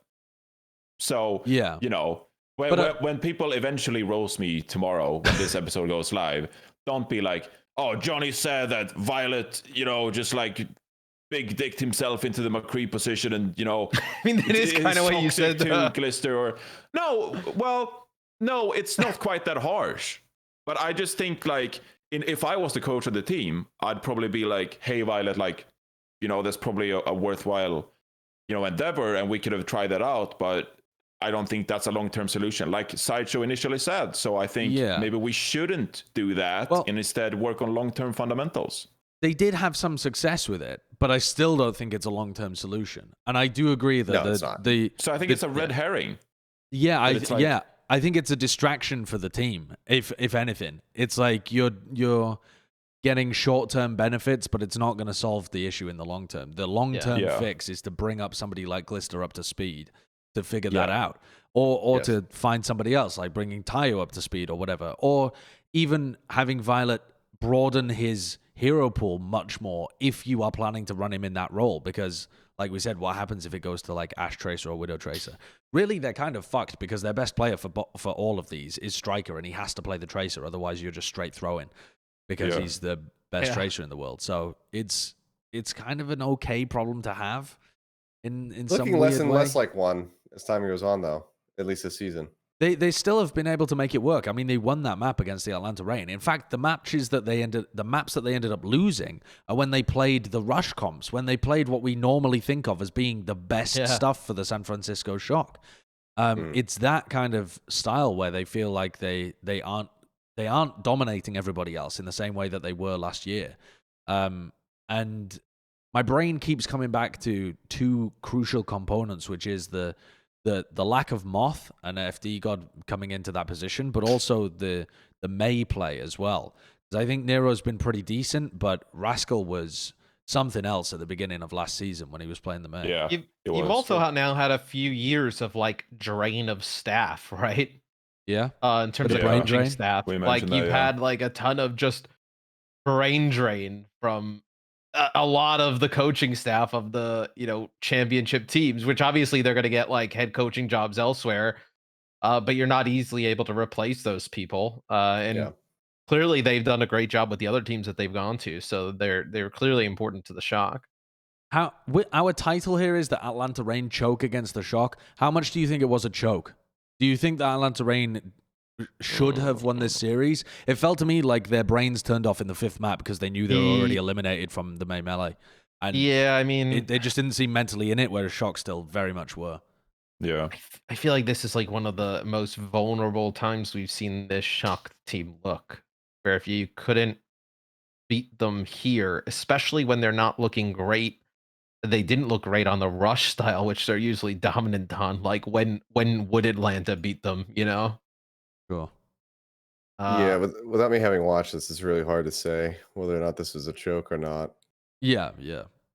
What was your thought, Jonathan, when you watched this? Well, I mean, I think you pretty much hit the nail on the head. I think Shock would just like big addicted. I think they took an extended break. We played some videos, etc. I don't know how that went down, but I think they just like got their head in the game. I think, and we saw on Twitter afterwards as well. Like the players were fired up. They were just like, yeah, we played like shit, but like we finally got it going. I think it was just the Shock being the Shock. Like this is what you want to see from the San Francisco Shock. Them just like turning it on mid-series, making adaptations. But I think part of it as well was Reign being out of it. So, but you gotta give credit to Shock for coming back like that. Okay. I was gonna say the competition's so much stronger this year too. Like even the Shock not advancing to the Mei Melee finals, like, it's not really the end of the world with how strong the league is overall. Wait, sorry, say that again. Like with how strong the league is overall, like it's not the end of the world them not qualifying for the Mei Melee. I mean, but this was a very common sentiment, and I had so many fans tweeting at me during the Shock Atlanta game. I normally never get anybody tweeting at me about the cast at all, and so it was surprising the amount of fans tweeting at me saying they were Atlanta fans who were annoyed at the fact that I wasn't giving the team credit for the fact that they lost a close series to the Shock. And I think that the Atlanta fans are in a position in their heads where it's like, that was a good performance from us. We nearly beat the Shock. Why aren't the casters saying that we played really well? Whereas actually, my big takeaway from watching that match, and I personally, what I still think is an accurate takeaway, really is that, well, Atlanta were in a position to win, and their expectations this season are that they have to be able to get some wins against top teams. If you're just content as the Atlanta Reign doing the same shit that you did last season, where you're just like, oh, well, I guess we were close at getting a win against a top team, and that's it, like, that's not good enough this time around. That's not what Atlanta came to do this time. So with the talent on your roster, you can't just be happy with close losses and still giving respect to the Shock as being these unbeatable titans in the NA scene. They're not unbeatable. Yeah. They've already lost to the Outlaws. They went on to lose to Dallas afterwards. Atlanta Reign had a winnable series in front of them, and they didn't close it out. That is not something, in my opinion, to be happy about as an Atlanta fan. You can be bittersweet. Yeah, it's bittersweet. There's like a bit of a silver lining that you played them close, but it's a silver lining on a fucking rain cloud that you actually didn't get the win. You had the win right before you, and you weren't actually able to grasp it, and you've ended up 1-3. That's a pretty poor start to a season. Like, and it doesn't mean that the team was poor, but you've got to translate it to results eventually. Otherwise, we just have the same shit again as last year. But I just thought the fan response was very interesting to that. Well, in the Shock were like a pretty vulnerable team out of the top teams, right? Like when you looked at how Dallas played and the Outlaws throughout the stage, and even the Justice, like if you didn't have the Shock as like the 2-time defending champions, you would say like, yeah, this is a winnable game, right? Definitely, especially how well they matched up against them. Anyway, talking about the San Francisco Shock, there was a narrative that after they had lost to Houston, they were ready to dominate everybody else in the league, and they absolutely shit on the Florida Mayhem. And I think that really began this thought process of, okay, the Shock are angry, the Shock are back. It was just a one-time blip, their loss to the Houston Outlaws. So we're rewinding the clock a little bit here because this happened before the Atlanta series. But how do we now put this in context? Because the Shock doesn't go to Hawaii. Florida does after beating the Justice. Is that one side of the bracket with Shock, Dallas, and Houston just stacked and the Florida side got through for free? Or did Florida just improve massively? How do you make sense of the recent results? Because they don't actually line up. And that's only 1 week to the next. I think Florida improved in the week. I think watching the Florida Mayhem, they definitely improved. But I also think there was a lot of rumblings and questions about the Justice and how light their schedule was in terms of top opponents, and then they could be vulnerable. And we saw that Justice did not really want to play those rush style comps, with the Reinhardt in the mix. They really got punished by that against Florida, and that's not even like Florida's main game, right? Yeah. I think potentially once the Shock beat the Mayhem, they probably, what at least it looks like from the outside, they probably were so focused on getting that rematch against the Outlaws, they didn't even think about the Dallas Fuel on that side of the bracket, and the Dallas Fuel came out and just started bamboozling everybody, Yeah, that's very unexpected, I think, for Dallas to come out and look just extraordinary. Because, they also just recently lost to the Washington Justice, and it was that was a close game, but it was still quite a decisive game in favor of the Justice. They played the better series on everything other than Gibraltar. So, yeah, this was a weird one. Yeah. What do you think, the rest of you?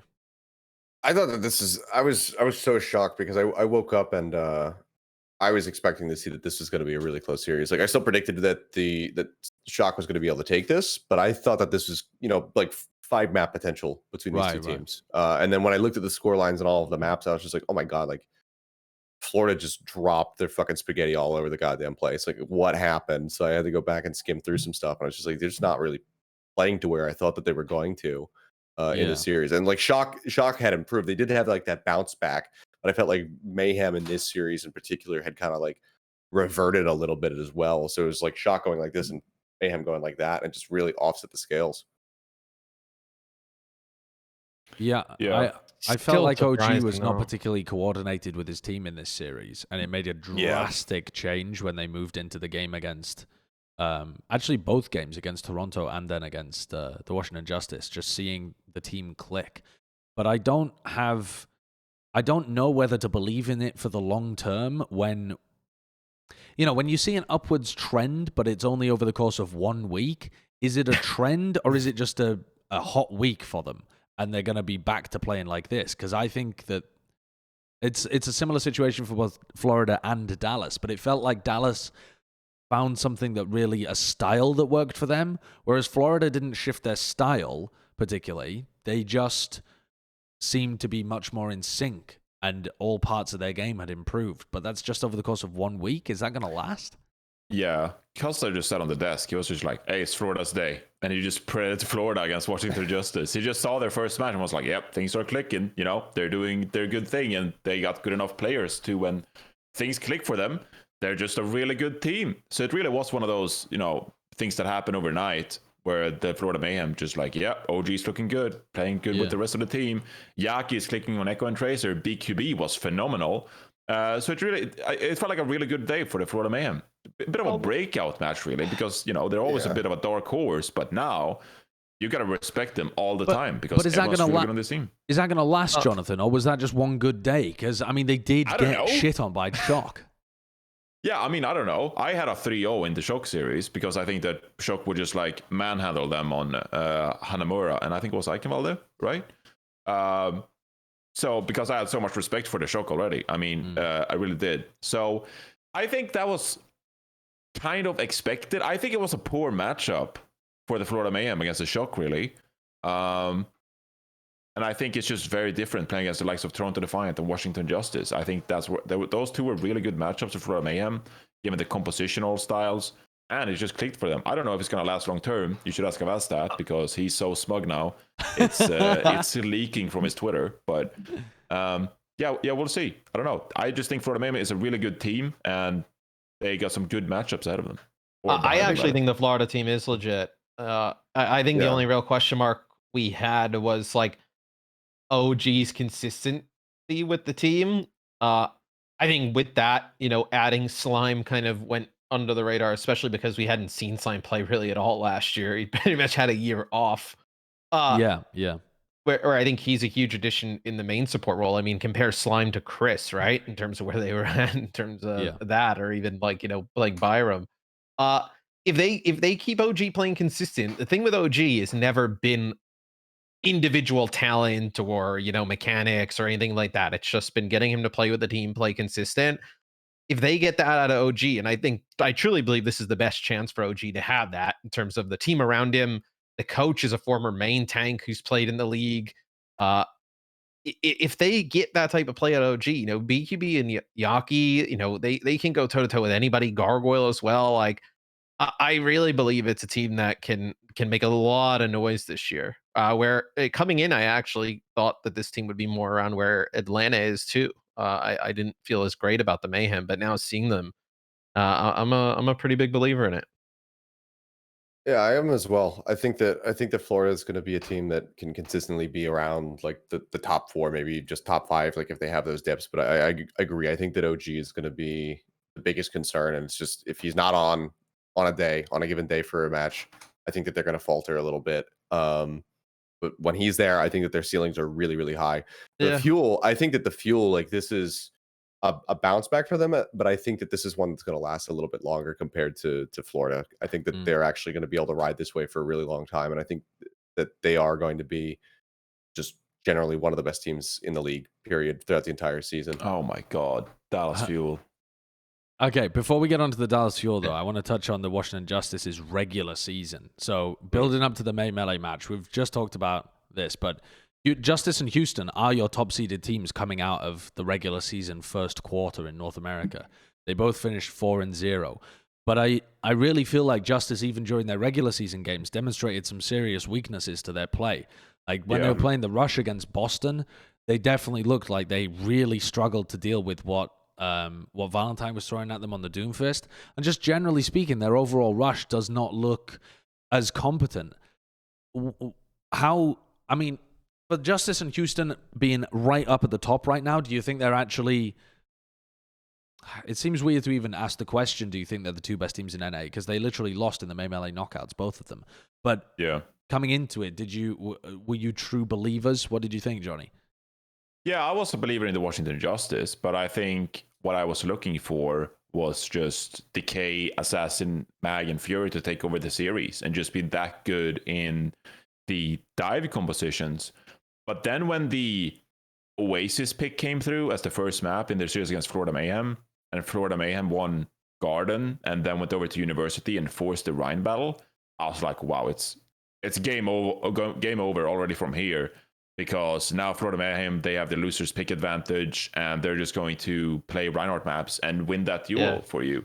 And it's going to be pretty straightforward. So I think Oasis were a pretty weird choice from the Washington Justice because they were the higher seed, and I'm guessing that because they were higher seed, they got to pick the first map. But there's definitely been some weird moments with the Washington Justice. I think they've relied a lot on the individual skill so far, but just like the setups, they've been a little bit off. Like sometimes they take forever to set things up, and I think we noticed that specifically on Dorado, where it's like, hey, we took a minute and a half to set up for our first dive. So slow. I mentioned that several times. That happened with the Vancouver Titans of all teams on Blizzard World Point B. It took them 2 minutes to like dive on Blizzard World, and I'm like, why are you showing so much respect and perfection against the Vancouver Titans? Just go in. So they have some things to figure out in the Reinhardt match as well, but even just like diving and setting up for fights and playing with aggression. I mentioned that when we were casting it, and I was like, what are they waiting for? And the crazy thing is they waited so long on Dorado, and the first like 2 times they didn't even really get a chance to attack because BQB got because they were playing Ash, Zen, Mercy for like damage boost, like just fucking duking people, and BQB gets 2 kills straight away, like spread out between each other, and they have to wait like a minute or something. There was one point where I think it was like Gargoyle, he had an ult, and like Fury was like at 30% because he was just standing there, Someone on just Reddit waiting, said just it not took doing Fury anything. 4 minutes and 5 seconds to do the grab. Yeah, because he was just standing around. There was nothing they could do. I guess I'm a bit disappointed in Washington from the fact that I guess I didn't really think they were this vulnerable in different types of compositions. I thought they could kind of play everything reasonably well. Mm. But just seeing the fact that like the Florida Mayhem are not a team you consider like a rush style of team that wants to play like Reinhardt stuff. And the fact that they wanted to play it against the Justice tells you where they think the level of the Justice's rush is at. Yeah, I agree. I think that's more alarming to me than the Justice being like bad at it. Like typically the Florida Mayhem will take the Winston or the Ball matchups in like a head to head with anybody. But they wanted to play the rush against the Justice and have the Justice mirror it because they felt that good about it. The other part to this as well, though, they didn't just win the series by forcing rush. They literally beat them, like here on Dorado, with Justice playing double bubble and Florida just playing poke comms against them. And Justice couldn't come up with the answer to be able to get past Yaki and BQB. No, look at these positions that Jerry is in. He was here, and then on the final push, I remember Yaki was up on the high ground here. This is their second team fight, and it's taken them a minute and a half. Jerry was up on top of the building we see right there in the final fight, just trying to look for anything. And then the supports and everybody else had pushed up to the car. And he's got a 1v1, the Ashe against Yaki in the back, and he's already at like 50% HP. Nobody even goes back to help him. They just basically give him up.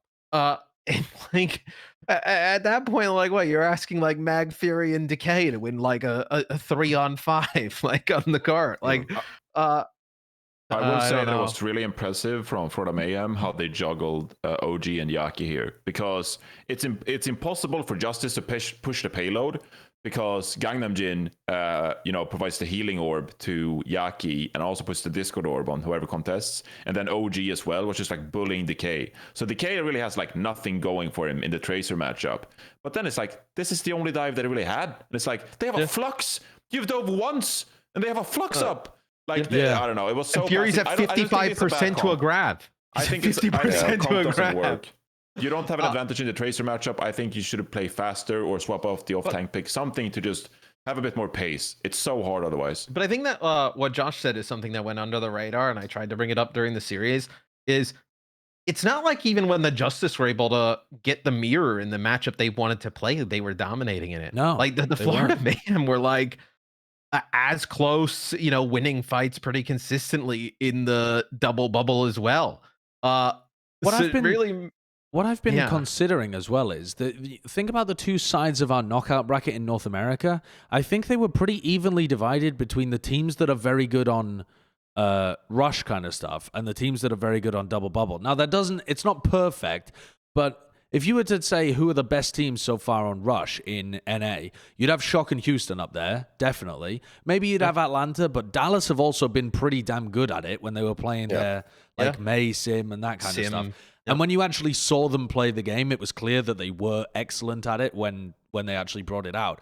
None of the teams on the other side of the bracket would be mentioned in terms of being good rush teams. Florida, Washington, Toronto, they're just not even in the conversation. No. Those kind of teams are more in the conversation of like double bubble or the ball poke kind of stuff, I guess. But it seems like the bracket was a bit lopsided in terms of how it actually played out, with the benefit of hindsight.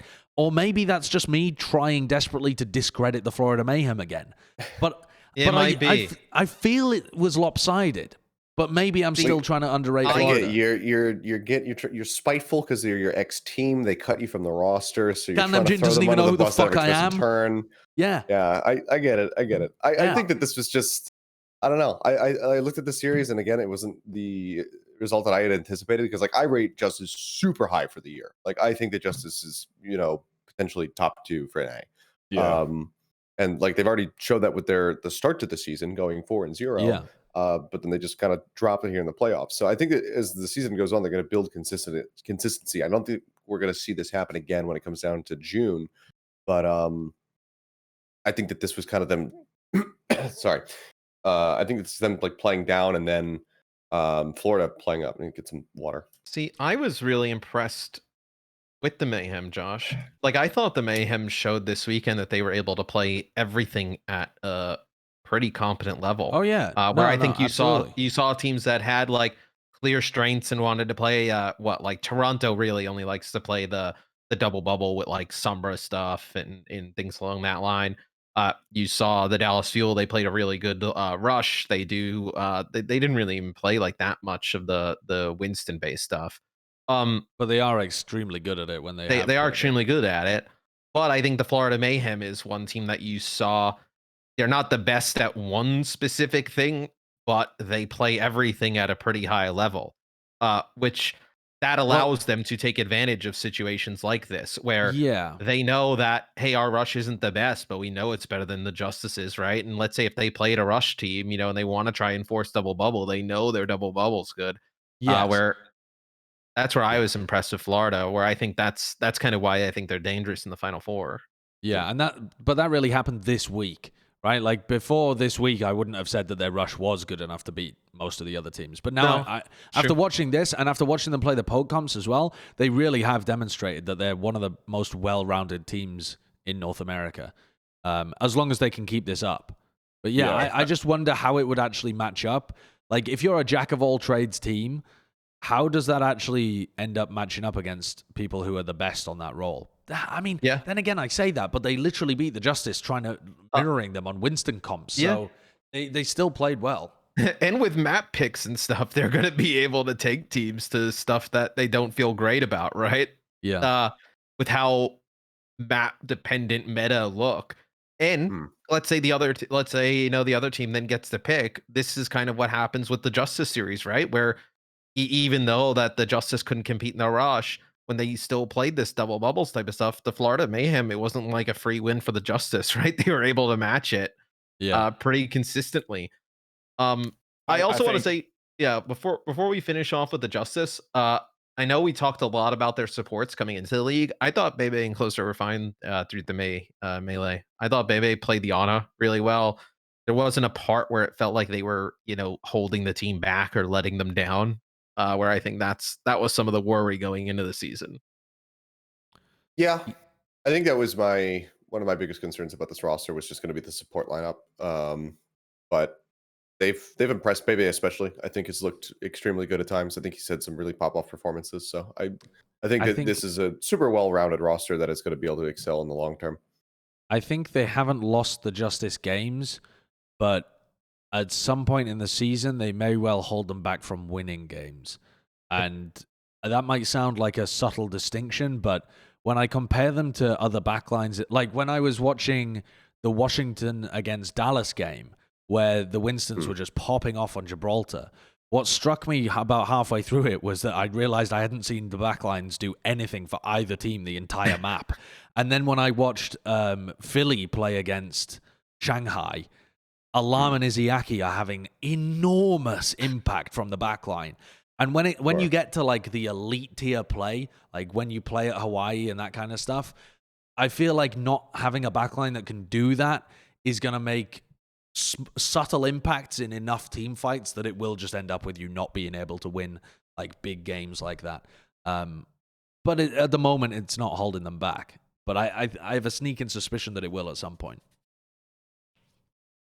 All right, let's move on to talking about the other side of the bracket. I want to talk about Dallas, the insane team that just dominated their side of the bracket. Did anyone see it coming? No. Well, no. After the first match, maybe. Did you make those Preds? Did you make those Preds? I actually forgot to make Preds for this final week.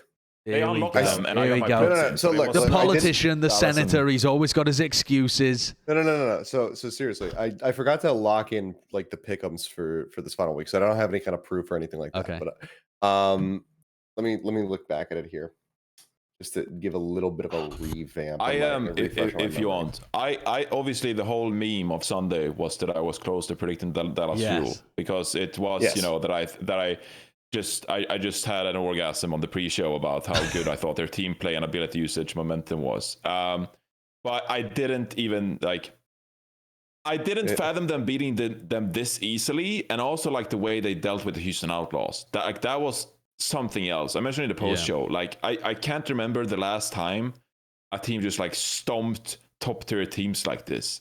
Like it almost feels unprecedented. And please let me know if I'm wrong here, but like just like I said on the post show, like usually we're blessed. Overwatch Esports is blessed with like great playoffs, great grand finals for the most part. Okay, maybe not our Overwatch. Well, not great grand finals usually, actually. Yeah, not the first two seasons. Yeah. But like when I think of like contenders or APAC and like stuff, stage like finals like have always been nutty. Actually, yeah, it's like been nuts. But like Dallas Fuel, like they made it so one-sided. Like it was unreal. And, but it was still so good that it was like interesting to watch. Oh, it was, yeah. I mean, it was so entertaining, even though it was a role. Yeah. And do you want to hear a cool stat as well that supports that, Jonathan? Sure. The San Francisco Shock have only been swept once in each of the seasons when they've been good. Once in 2019, once in 2020, and now once in 2021. The problem is it's once in 5 games because they've only played 5 games and they've been swept in one of them now.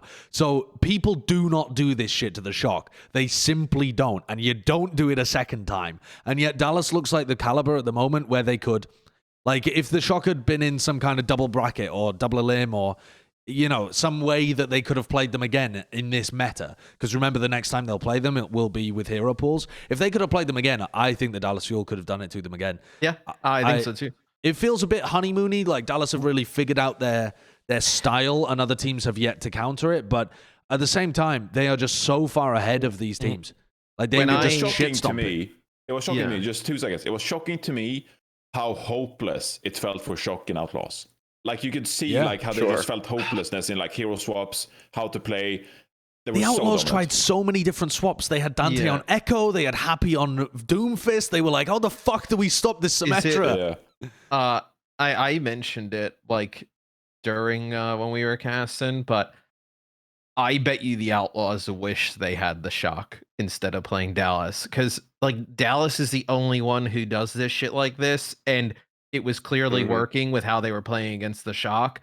And you have an hour to come up with like, okay, what maps are we going to pick? What are they going to pick on those maps? And you have no fucking clue. Because they come out and play all this shit. I mean, they've played fucking Genji this stage. They played Doomfist. I mean, they played a ton of shit. Like nobody's playing this shit. They're still playing Pharah defense on Eichenwald and stuff. Like, I mean, to the point where if you would have gotten the Shock, you know what you're getting on every map. And you know by the substitutions. Yeah, and you know by the substitutions that the Shock do who's coming in to play what every single map. You know the game plan. This, they don't make any subs, but they just come out with the fucking weirdest shit. And the thing is like, teams like Chengdu in the past who have done weird shit, like they've just done it because they needed to even be competitive. I mean, they do it because they're actually good, like really good at this stuff. It's a way different type of scenario where you say it's like they doing it because they're good at it, like it's like comfort roles. I wouldn't have expected Sparkle's Symmetra to be game changing. If you asked me what hero is Sparkle going to carry the Mei melee on, I would not have told you that it was his Symmetra teleport positioning that was going to carry them through. It's not even his tracking and shit. He's got good tracking, good positioning, but it's the teleporter usage that was just setups. Bamboozling. Dude, the teleporters on Blizzard World to get them on offense to the point, because the thing with the sim is Symmetra is really squishy, but if the fight goes on a reasonable amount of time and she gets charged, you're just gonna lose. Like she just starts fucking nuking people down. And what the like Doomfist is really good against the Symmetra. But then Sparkle just goes Doomfist, and now you're in a matchup where you have Sparkle on Doomfist versus Happy on Doomfist. You love having Sparkle on Doomfist there, and then what do you do? Well, like do you start playing like Brig then to hell? Like what do you do? They're just a matchup like nightmare. I mean, it's just really crazy. The fact that McCree is the number 2 picked hero, and they have not selected him once. And the rest of the league knows they're not going to select him. Like it's not like it's oh man, here comes Doha McCree coming out like a pocket pick out of nowhere. Like they don't give a fuck. Like they don't give a shit. Like it's it's awesome to watch. I'm gonna love seeing Dallas Fuel against the Chengdu Chengdu Hunters. is gonna be. It's going to be such an incredible like hero matchup as well, based on what Chengdu has been playing in the APAC region and what Dallas Fuel are playing here. I mean, my boy Jinmu playing the Pharah here. Yeah, Fearless and Gaga played together on Team CC as well before Fearless became the anime protagonist of the Overwatch League, or I guess in his downtime. It was like it's like when a series takes that one season where the protagonist isn't in it and they're off doing some side quest, and so they focus on the side characters for a while, and the shock got filler good. episodes. You know what's Goats was a filler episode without Fearless. This is like while they wait for Goku to get resurrected and shit. He's like running along the fucking path, like trying to get to Grand Kai's house. What's silly about this too is like, the fuck do you even scrim to go against something like this? I mean, there's nobody. You can't. I mean, to prep for fuel. Yeah, who do you play? Can you convince another team? Hey, can you guys play Rush with Sim and TP around the map? Look how good that TP and wall are to be able to set up. The wall comes down after they've already frozen somebody in place to make sure that they can't do any damage to them as they're capitalizing on the kill on Django. And the other thing that I love about Dallas as well is all of their comps are designed for Fearless to fuck. They just know that Fearless is the best player on their team, and they have set him up for success. When they play the double bubble comps, Fearless is their guy, and they're just trying to put all of their resources into him. And then when they play this as well, he's got the TP, he's got walls to play around, immortality field. I'm just watch like one of these fights and just see how fast they are. Like, people have to realize how intimidating it is to play against the Fuel, because they run at you before you have the chance to even like set up and know where you are. Like, you don't, like, your senses don't even turn on for the Houston Outlaws before the Fuel are in your face running over you. It's like so fast, it's so intimidating. The team fight you just watched there, they throw in a Diva bomb and put a wall so that Django can't escape with the rest of his team. So Django has to run into a different room, and now they TP right in your face. Yeah, I'm pretty convinced that Hastro, he doesn't have any salaries on these players' contracts, and what he said was, what's going to happen is whatever Fearless's damage per 10 is, I'm going to pay all of you that for every 10 minutes that you're signed with my team, and then it just changes from match over match. So the team just tries to enable him as hard as possible, so Fearless can just rack up like 10k DPM, because then they just make 10k every 10 fucking. They tried minutes. some Reddit shit. They threw a self-destruct through a TP at one point. Yeah, they were that intentional. That was the sad. I don't know if it was one. intentional. But that was the sad one from Hanbin. They threw one through. But you see the Outlaws searching for answers. They know that if the fight goes long, that the Symmetra is just gonna destroy Junggu and he's just dead. Where they try and just go Echo and say, okay, let's just try and burst the player down before we start losing players. This is such classic like Element Mystic. Like, if you look back, like they never gave a shit. Like, you would see Sparkle forward defending Hollywood A as Doomfist when no other team was doing it, and they were getting away with it because they would just win fights so quickly. They would step to their opponents faster than they could comprehend what the fuck was going on, and they would just win the fight before you even knew that it started. And this, I'm so glad that that Matt brought it up in the cast of this game. Actually, it gives such credence to Rush's interview that he did at the start of the season, where he said, "We don't believe we need a Tracer player. We're good enough that we can set the meta." And people were like worried about that, because that is the same shit that all of the bad coaches have said. Fucking Wizard Young shit. I don't know. Where they end up just flopping, running some dumb shit and flopping. And this to me was a statement tournament, or at least like a statement bracket, I guess you could say, for Rush to showcase that they really can do that. They did it in contenders repeatedly, set the meta over and over again with how they played. And I thought, okay, this is the Overwatch League though. You can't be pulling that shit here. Like, on top of contenders is normally somewhere around like middle pack in Owl. You're probably not going to be able to define the meta as a middle of the pack team. They came into this tournament as the 6th seed, defined the fucking meta and rolled everyone. GG. And something you saw them do this week, I believe they had the last week off before this. They didn't do any of that shit with swapping in Repel and Jexe and Fielder around. They just played Fielder and the musical chairs. Yeah. I mean, it was like the Houston Outlaw shit from last season. But it's funny. We talked about hero pools and how it'll impact some of these teams moving forward. Reinhardt was the #1 tank, right? So let's say he's gone. Hey, you still have Winston for Fearless. Doesn't look that bad. His best pick. Yeah. And then McCree and Tracer, the top 2 DPS. You Get 'em don't out. fucking care if either of them are gone. If you're the Dallas Fuel, you're totally fine with it. You still play Mei Sim and just roll around. Were we one map away from Dallas Fuel not qualifying for the Mei Melee knockouts? Yes. Yep. Yes.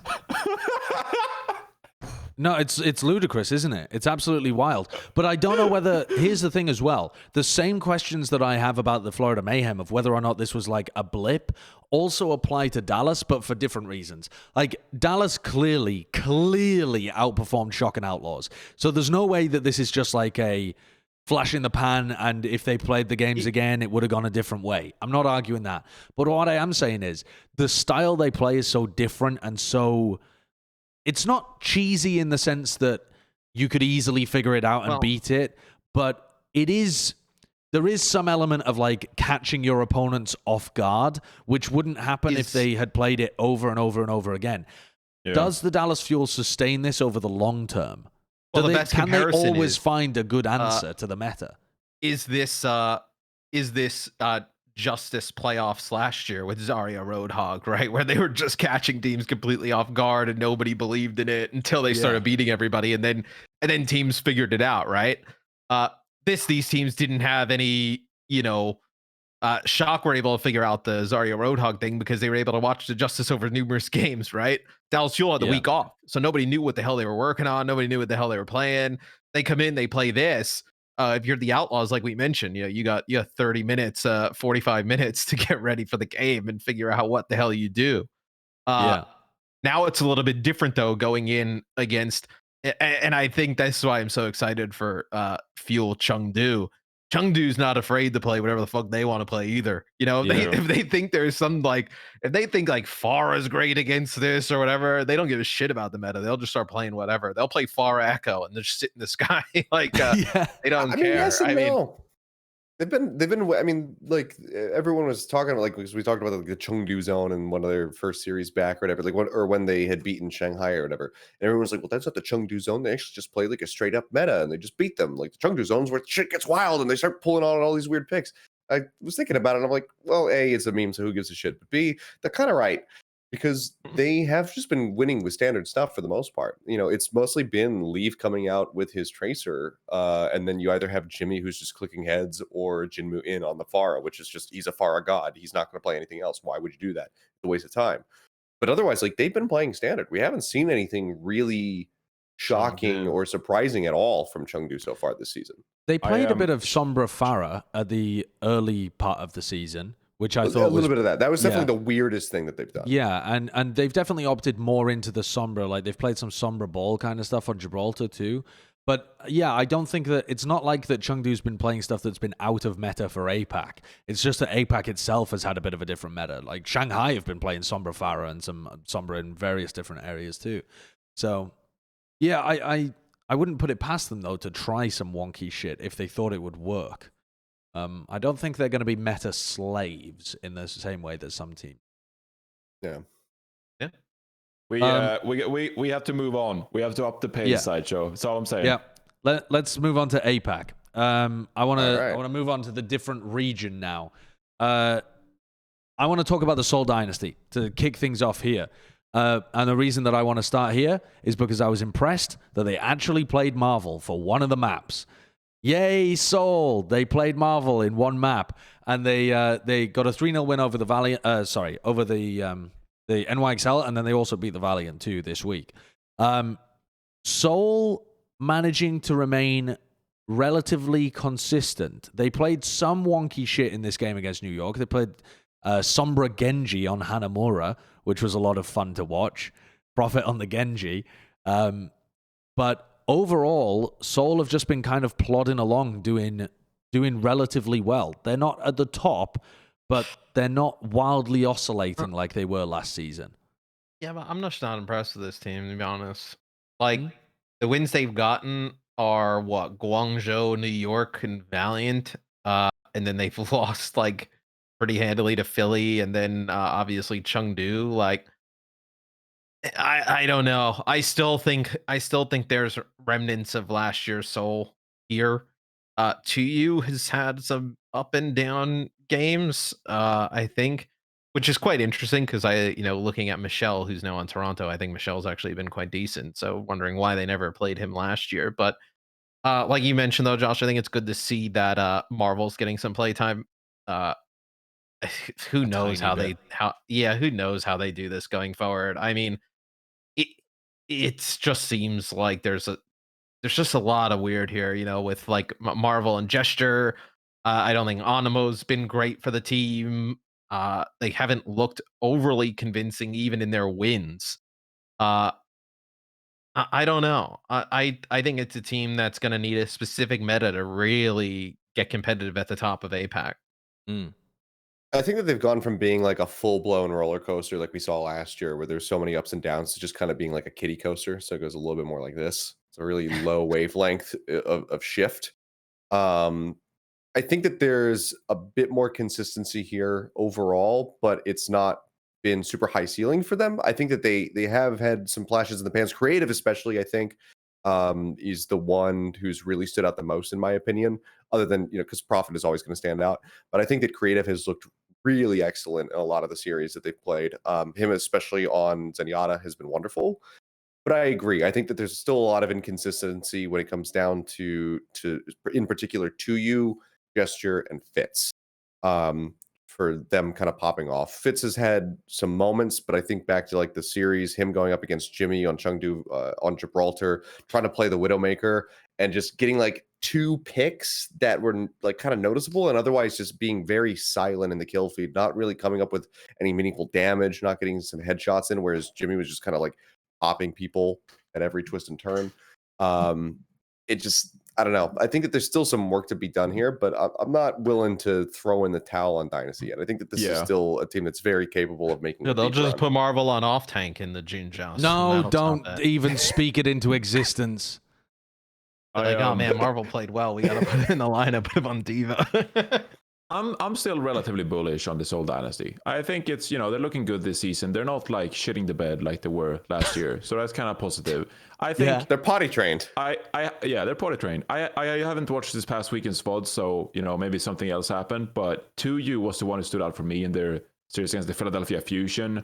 Did it like he seemed to struggle quite a bit. But overall, like Gesture and Profit in that series had good dives, etc. So I still think this is a good team. I still think that they can actually compete with some of the better teams in the APAC region. Not necessarily win, but like compete with them. Well, what do they go 3-1 this stage? Yeah, but like you said, they're pretty easy matchups. They won't hit this again for the rest of the season. You don't think? They'll be 2-2 the rest of the stages. Okay, that's unreal. I will remember this moment. It depends what schedule they have, because I do think that's a pretty reasonable prediction depending on the rest of their schedule, but I think 3-1 is pretty reasonable too. The next games they play is New York, Shanghai, Chengdu, Guangzhou. That has 2-2 written all over it. Losses to Shanghai and Chengdu. But I think that's still winnable depending on the hero pool. Chengdu, Chengdu, Hangzhou, Shanghai, and Guangzhou. I mean, we all know that the hero pools can very much dictate how this all goes down. And then the last one, they got a game against the Valiant, but then they got Hangzhou, Shanghai, and Philly. So they got one there. On paper, it looks like 2-2 for the rest of the year, but I think that just comes down to like whether they're actually able to handle the top teams in the region. I think that this team will have moments throughout the year where they peak into being a top team, and they go 3-1, and they're able to actually make it a run through whatever playoff structure they're running. It's interesting that you bring up 2U as well, Jonathan, because he was the player that I felt fell flat the most in their actual tournament game against the Chengdu Hunters when they played. Chengdu also did something crazy and fielded Ameng, Eviltal, and Faraway? Fuck, who's the other person that I'm forgetting? What, sorry? 1997.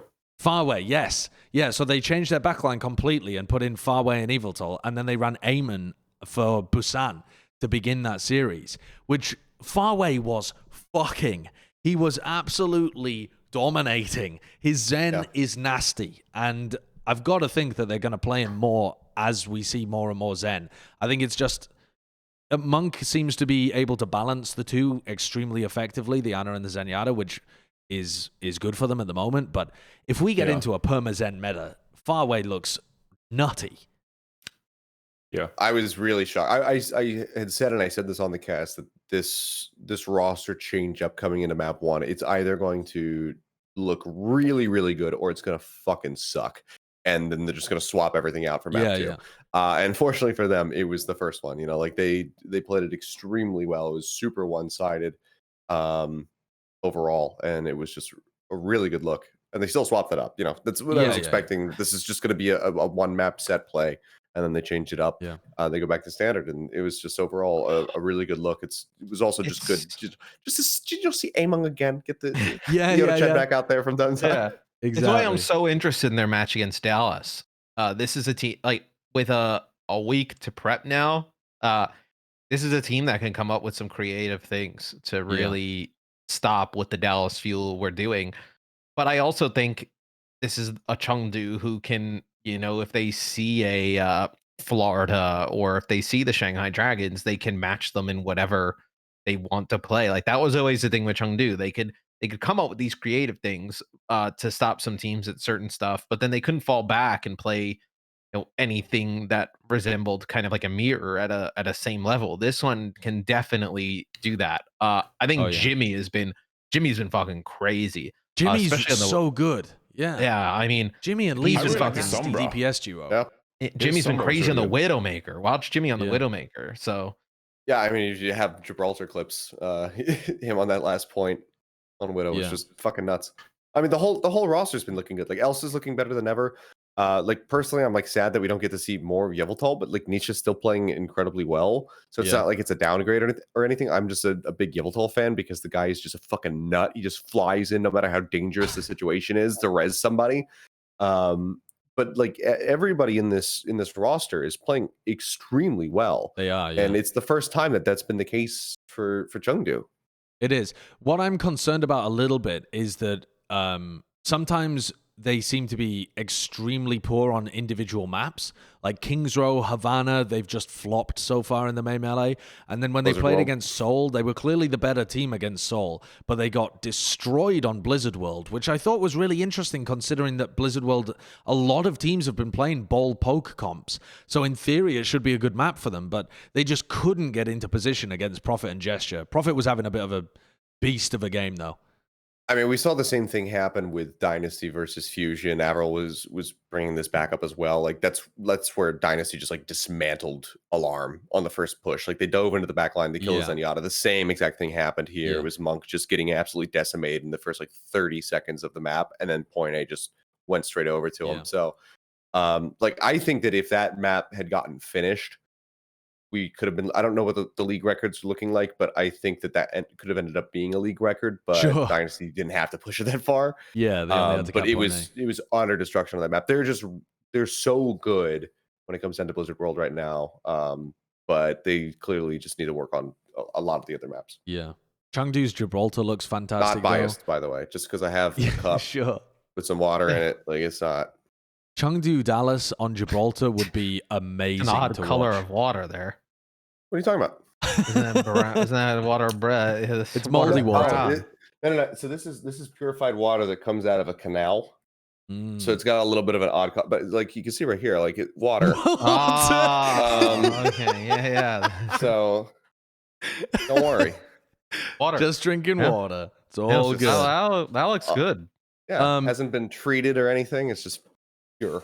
The next team I wanted to talk about was the Shanghai Dragons. I want to get on the Shanghai Dragons now because this team had a devastating beginning to the league, and they have come on a lot.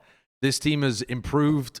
They got wins over Spark, New York, and they also managed to beat the Fusion to actually qualify too. I was harsh on them when they began because I think they needed it. They weren't playing at a very good level, but they have improved a lot just over the past couple of weeks, and I now feel pretty confident about them going into the Mei Melee. I'm still not high on Fate. I don't know. I was saying it when we were doing all the preseason shit. I still say it now. I just obviously I think from him to Fearless. I mean, we're talking about Fearless is maybe the best tank in the league. Obviously, is going to be a big gap. Uh, I don't know. I just got a weird feeling about it, and maybe it's just like the way the game is played right now, and maybe it'll kind of settle as it goes on. But Fearless was such a playmaker for the Shanghai Dragons team, and Yes. the coordination with Fleta and Void and the rest were so good that I feel like they've lost a little bit of that explosion, a little bit of that oomph, where I think that may hurt them against the best teams in the league. I mean, that was a match, the Philly match that Philly easily could have won that. I mean, if they don't come out and play fucking Arisa Sigma offense on Volskaya, they win that. I mean, they win that series, what, 3-1, right?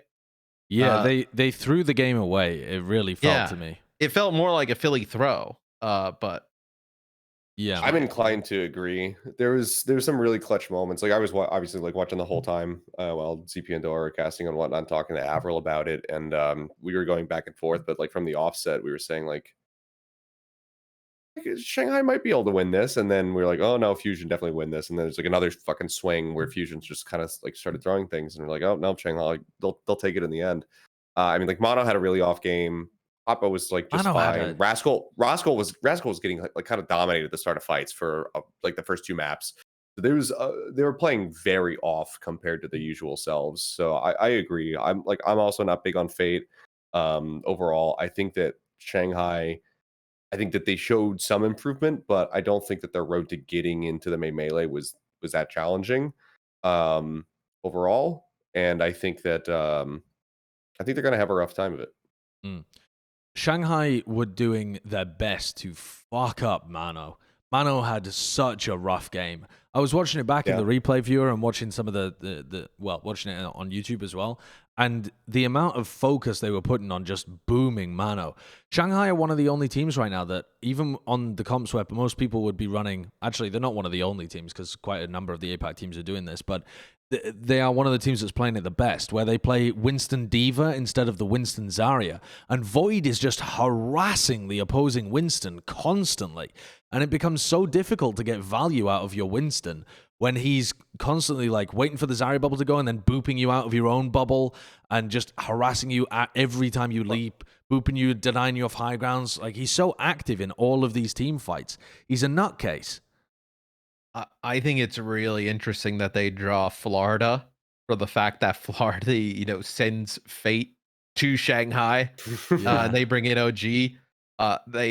If there's a team that knows how to exploit some of the things that he's probably weak at, it is the players he played with all of last year and the coach who's a former main tank. I'm really interested to see how Fate plays in that matchup and how Florida, if they adjust anything in what we've seen from them in the past for it. What are you gonna say, Johnny?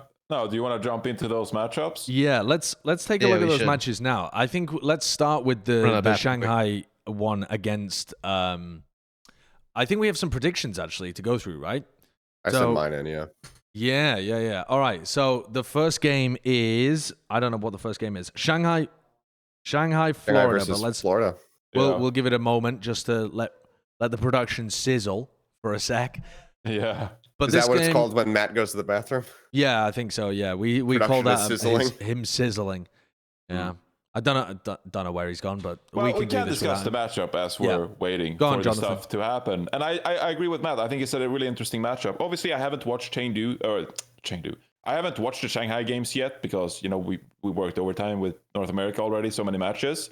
But I did catch a little bit of your VOD review yesterday, Sideshow, and it does feel like with Lip on McCree, like you have to be scared of the Shanghai Dragons. You obviously watched the entire game, you know more than me. But if I like Shanghai Dragons, like they still pose a really good threat in tournament matches because they have the caliber of players. I would definitely agree with that. I think Shanghai look kind of scary coming into this because they have their own style as well that's very much like a lot of the comps right now are trying to get value out of your main tank, whether that be the Rhine, whether that be the Winston, whatever. Shanghai's whole thing is not to put Fate in the best position, it's to fuck your main tank up instead. At least that's how they played when they played against Philly. Oh, and I versus OG? That's going to be interesting. I think that would be really effective against OG. He's already a bit of a question mark in terms of how he's coordinated. He looked really good last week, but he looked a bit wonky the week before and the weeks before. So if they can try and drive a wedge between OG and the rest of his team, that could be an extremely effective game plan coming in. Yeah, I mean, Matt was saying it the other way around, like the Mayhem players knowing how to abuse Fate. I think the Shanghai style is going to abuse OG, and I'm not sure whether he can handle it. I mean, Mano himself plays quite a reserved style, and even he was getting his head kicked in. OG is more risk-taking, and I think he's going to get punished really hard in this game. I think Gargoyle's a bit of a step up from Hotba in terms of support there. I mean, you'd say that, but Hotba's been playing really well so far this season.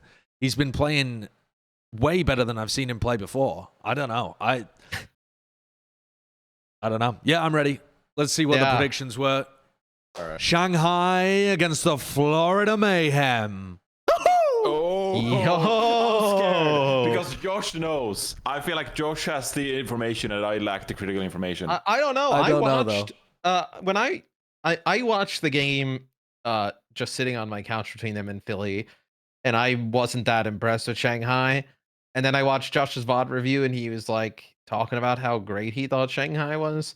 And then I started to like question, and then I was like, well, no, this easily could have been Philly kind of tossed this game down the fucking drain. That's very true. Yeah, tossed this drain. So like if they would have won Volskaya, we'd be sitting here talking about Philly versus Florida. Yeah. In which case, I probably would be taking Philly. I feel like the Florida Mayhem, they can play multiple different compositions. I feel like Yaki is playing really strong. I like the back line, and I'm not as worried about OG because I feel like what we know about OG, the Florida coaching staff knows about OG, and they're going to put him in the best possible positions to not get poked out or called out, whatnot. So I really believe in the Florida Mayhem. I think they're a pretty solid team going in this. What's your thought process, Seth? Well, you guys have played Among Us with me, and you know that like I don't necessarily base everything on sound logic when I accuse somebody, but I'm almost always correct. So you're saying Like, Shanghai is sus? I have like a 95. I've got a really good success rate right now with my pick'ems, and I Okay. for the most part I do agree with Matt. I think that Shanghai, they do look exploitable. I think that Fate is very exploitable. I think that Lee Jagon is such a wild card that he's like heavily unreliable. He's either going to hard int or he's going to pop off, and like that coin flip is not ideal at all. Whereas you have a much more leveled out support lineup for the side of Florida to try and support OG and keep him alive through the onslaught that Shanghai is going to be throwing at him. I think it really just comes down to, like I talked about before, I think that OG's consistency is one of the biggest things for me. So I think that if OG is going to be really good on the day, which I think he will, I think that they are going to succeed. If he flops, then I think that the team might just flop around him and Shanghai could take it. I think it'll be a close series either way, though. I think I gave this a 3-2. All right, pretty good. I'm inclined to almost swap my pred because I feel You haven't even watched the Shanghai game yet. You didn't do it last time. Okay, look, we were forced to do this on a whim. Okay. Like Kurt hit me up in the DMs and so was like, "Hey, I need your preds," and I just like wrote some shit down. So I haven't been able to prepare properly yet. But I feel that's what I did, and I beat you in pick'ems. Yeah. I'm worried about. Okay, this is okay. I'm thinking outside the box to a certain extent. It's ridiculous. I'm worried about the Western or the North American teams flying to Hawaii and being outside of their regular training boot camp or like practice camp. Okay. While Shanghai and Chengdu, they'll just be staying in Asia, right? Like at their usual practice facility. Yeah. I'm worried if that's gonna have an impact on players and like Florida coming over to like I don't know what the situation will be. I'm not saying it's gonna be bad. They have to swim. But it's a different environment, different circumstances. Their arms are going to be really tired because they had to swim all the way to Hawaii. Well, Florida's getting From out Florida.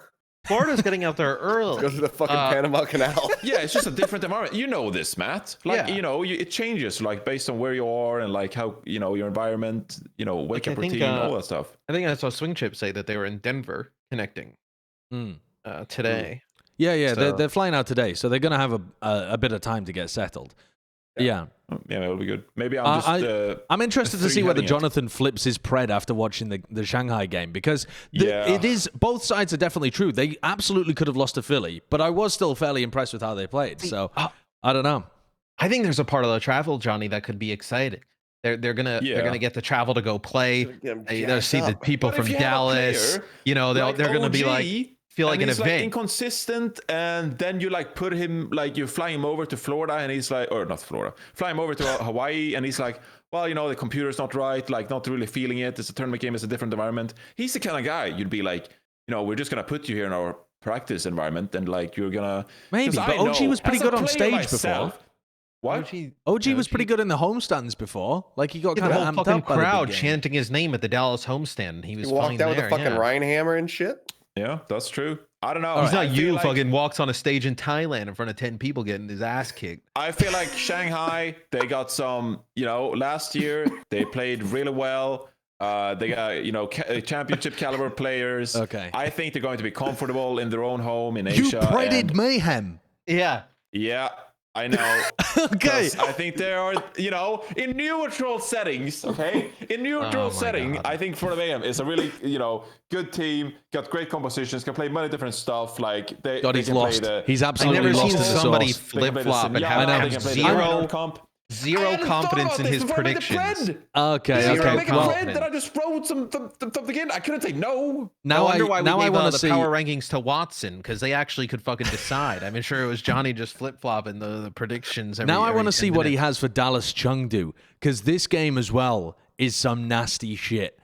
What do you got, Jonathan? Let's see. Dallas Fuel, Chengdu Hunters. The only one. All right, I knew it'd be spicy. Go on, Jonathan, give me the pitch. You haven't even watched the game yet, have you? Chengdu's game? Yeah. No, I mean, I think they'll just play like the Pharah shit, right? They'll just play the Wrecking Ball Pharah stuff. They'll probably play similar to Houston, where they put Elsa on. You're going to play Sigma Pharah on high ping? They'll just play the Pharah shit. No, but I mean, I think their composition counters what Dallas Fuel does a little bit with the Smetra, etc. And I think they're going to have to five-head it a little bit. I think Rui, as a head coach, I've heard, I don't have first-hand experience, but I've heard that he's a really smart strategical coach, especially when it comes to compositions, etc. I think that Dallas Fuel, obviously, they surprised and caught their opponents off guard a little bit. I think the Chengdu Hunters, I think this is a good matchup for the Chengdu Hunters. I really do think this is a good matchup. Dallas Fuel might have a hard time reacting and countering Chengdu on the fly. I think Dallas Fuel, though, if they lose this match, I think they might make a lower bracket run. So that's going to be interesting. Okay. But this was gut feeling. I took Chengdu in the moment. Might change. We'll see. Seth, you've predicted both of the NA teams despite being an APAC caster. You traitor. No, I mean, both teams are fully comprised of Korean players, so fuck off. No, fair enough. I'm still in there. I'm still there. I think the Fuel could take this. I think that depending on the map, like we might not get to see Jinmu play because he usually is going to come in on control for something like Lijiang, something that's going to allow for the Pharah to be played a little bit more prevalently. I don't know how the first map selection is going to work. Yeah, how does that work? It might literally be coin flip. I have no idea. It's probably higher seed, yeah. Yeah, but who's higher seed? Chengdu. There's okay. Well, yeah, based on the region, like where they came in. Right. I guess. Yeah. But I don't know. Either way, like if it was like to be Busan again and Chengdu wanted to run like the Jimmy leaves startup with Ameng and everybody else, or even if they did want to run the Pharah, like I wouldn't be that shocked if Sparkle just went, okay, I can play Pharah as well. I'll just beat him, and then just did that. They just tried to match it in a mirror. I don't know. I think that Fuel is on a big high right now. I think that they're going to be able to control Chengdu. I think that they can almost out crazy them and just outperform them. I also wouldn't be surprised if Dallas pulls out some shit they didn't even show us this week. If they just start pulling out other shit. I mean, I wouldn't be surprised if they come out, start playing. I mean, not that.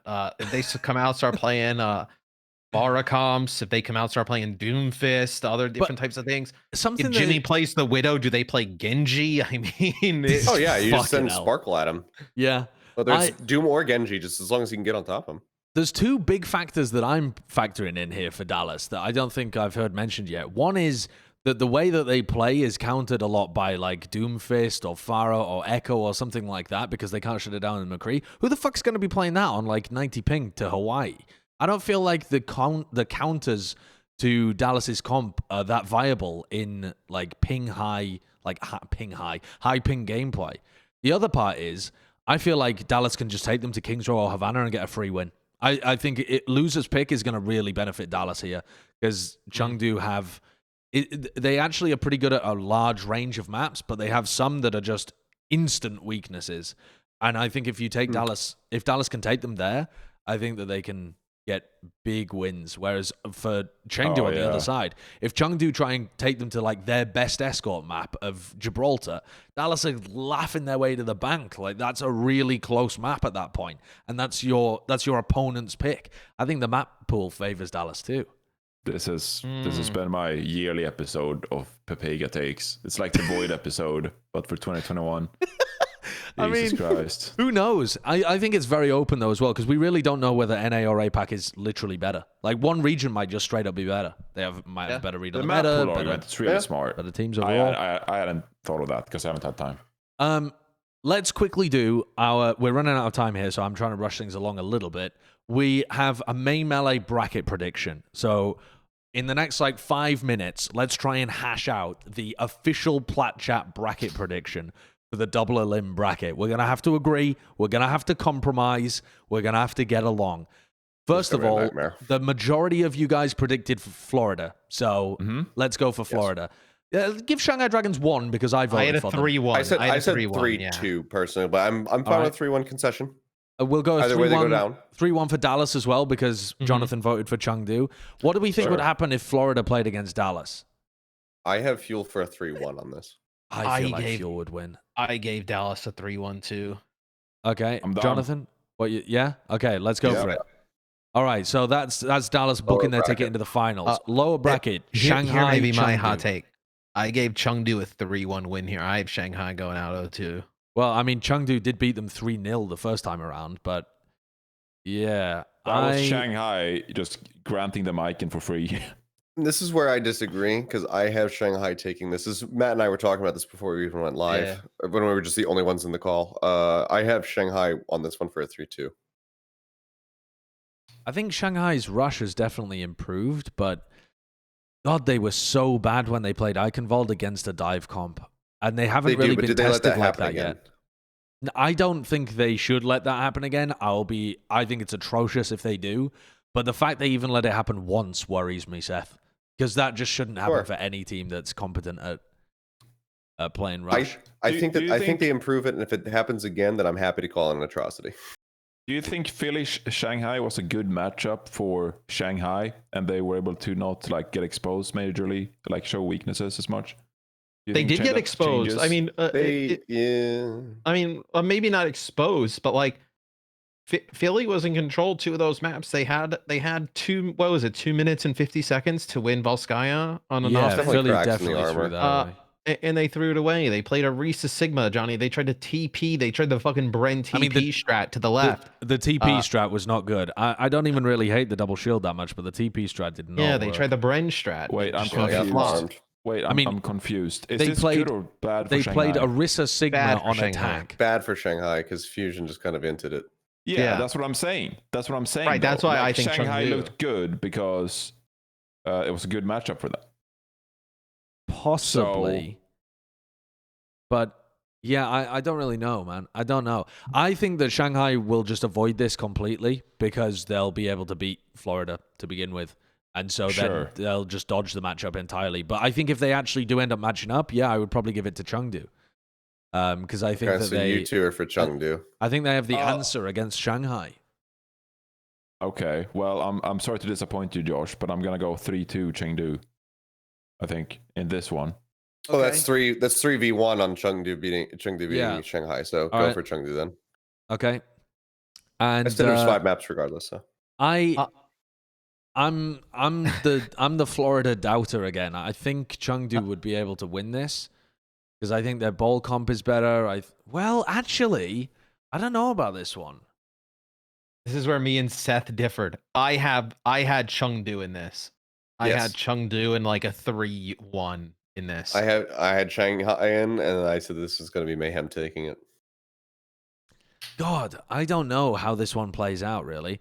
Because I think Florida can do the same kind of stuff that they did to the Justice, where they can maybe just beat Chengdu by being more well-rounded, even though they're not quite as... But I don't think they'll actually beat them at the ball comps. I just don't see how that would work. I think... Oh, but Yaki and BQB are so fucking good. Are they better than Jimmy and Leave? Yeah, probably.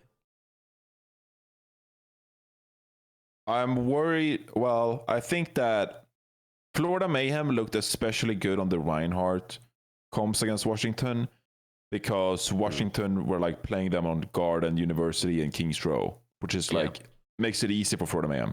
I'm worried how that would go on like different map designs where it's harder to play the Reinhardt comp into like Wrecking Ball or like those kind of compositions. Yeah. Like I think the map design favored them somewhat. I don't know who would pick map here, but I think, well, it would be Florida, no? Because they come from upper bracket. Yeah, it would be Florida, yeah. Yeah, maybe that's interesting. Shit. I think... I'm going to go Chengdu. I'm sticking with my gut. Yeah, I think so too, actually. Yeah. Yeah, I think I'd go Chengdu here. It's crazy that the one person who casts APAC picked against the APAC team because he probably knows because he's seen a bit. And we all Korean, buddy, all Korean.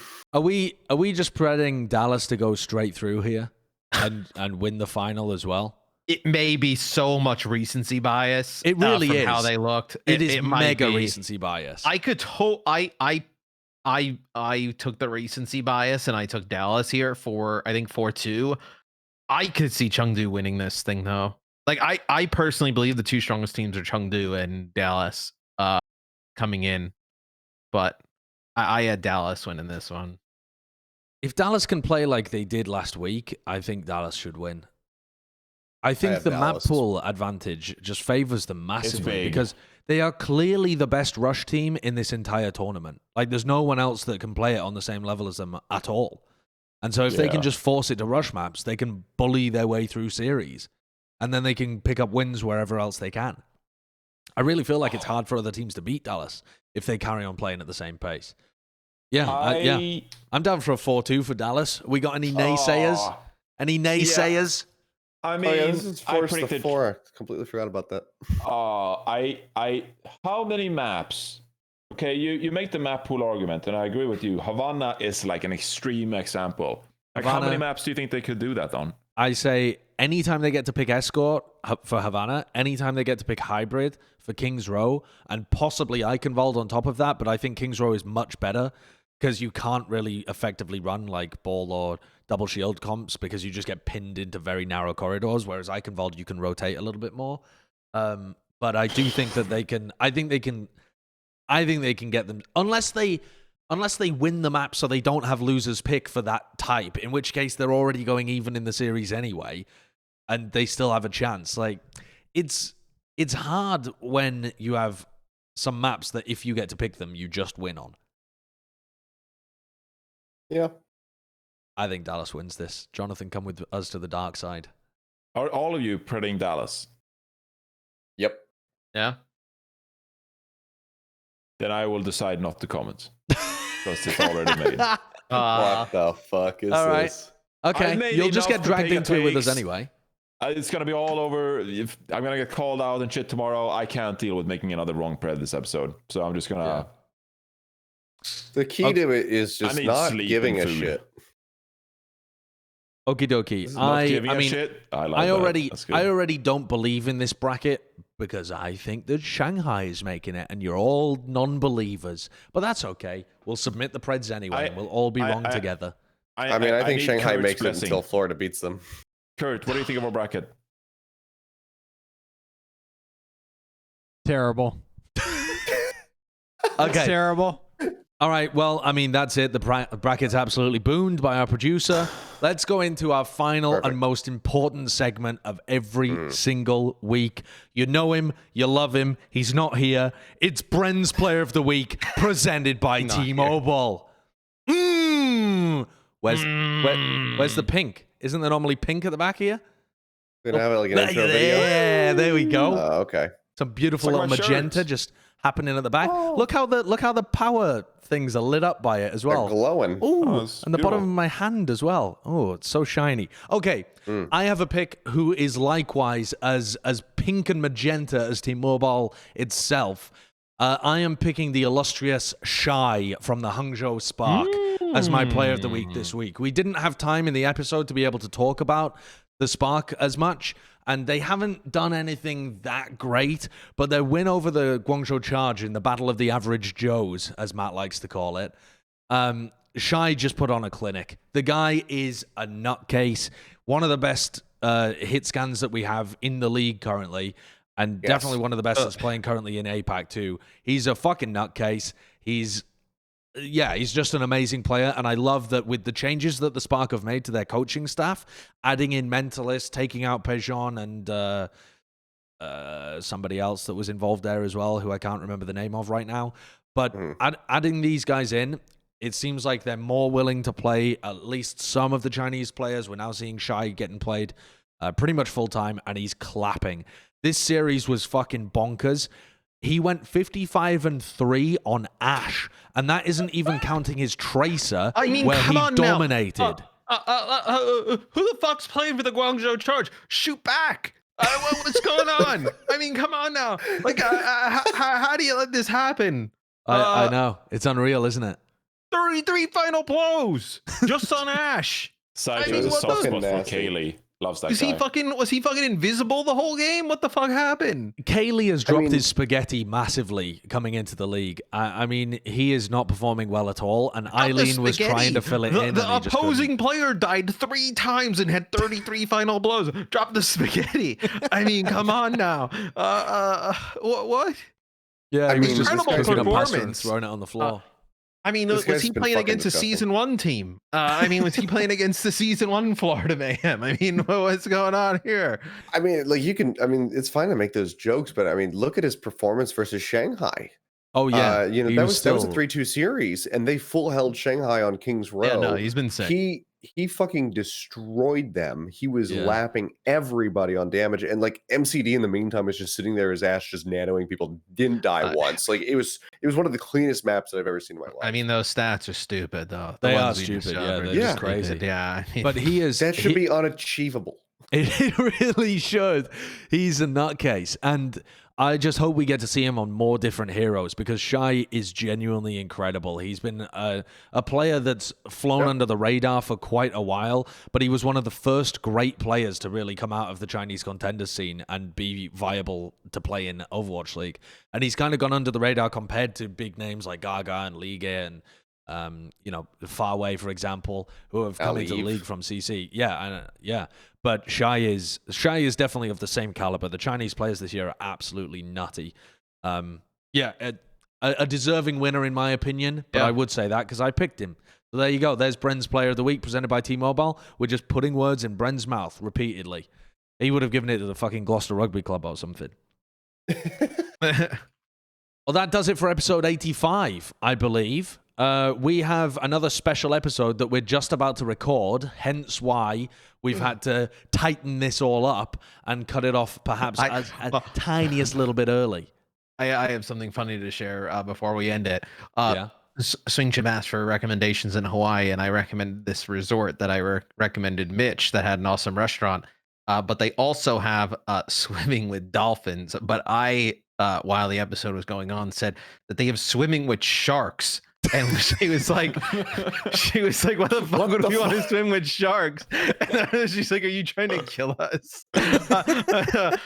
Which no, swim with the dolphins. Don't swim with the sharks. That's unless you're in those cages and stuff. She just tweeted it too. Yeah. God, Matt is just determined to get a pred right. He's willing to sacrifice mayhem to the fucking gods. He's going to get there in the water with the sharks. Fuck it. Nice. I need my points. Well, thank you very much, Achilios, for joining us as well. It's been an absolute pleasure. What time is it? It's 6 a.m. My wife's going to wake up in 30 minutes for work. Absolutely brutal. Get to bed quickly before she wakes up. That is absolutely... Drink some more water before you go to bed. I got it right here. Nice. What? Water. I need a refill on that water. Yeah, nice. Subscribe to our YouTube channel if you haven't already. Go sub. We have a lot of people who are watching these videos that aren't subbed. Watch the ads. Kurt needs money. Watch the ads. Yeah. Hey, you fucking sub. Yep. There you go. Sub. Listen to him. He's right. All right. You sound dehydrated. Drink some more water. And we'll have another mini episode coming out in a couple of days, and then we'll be back with our regular episode 86 presented by T-Mobile next week. We'll catch you then.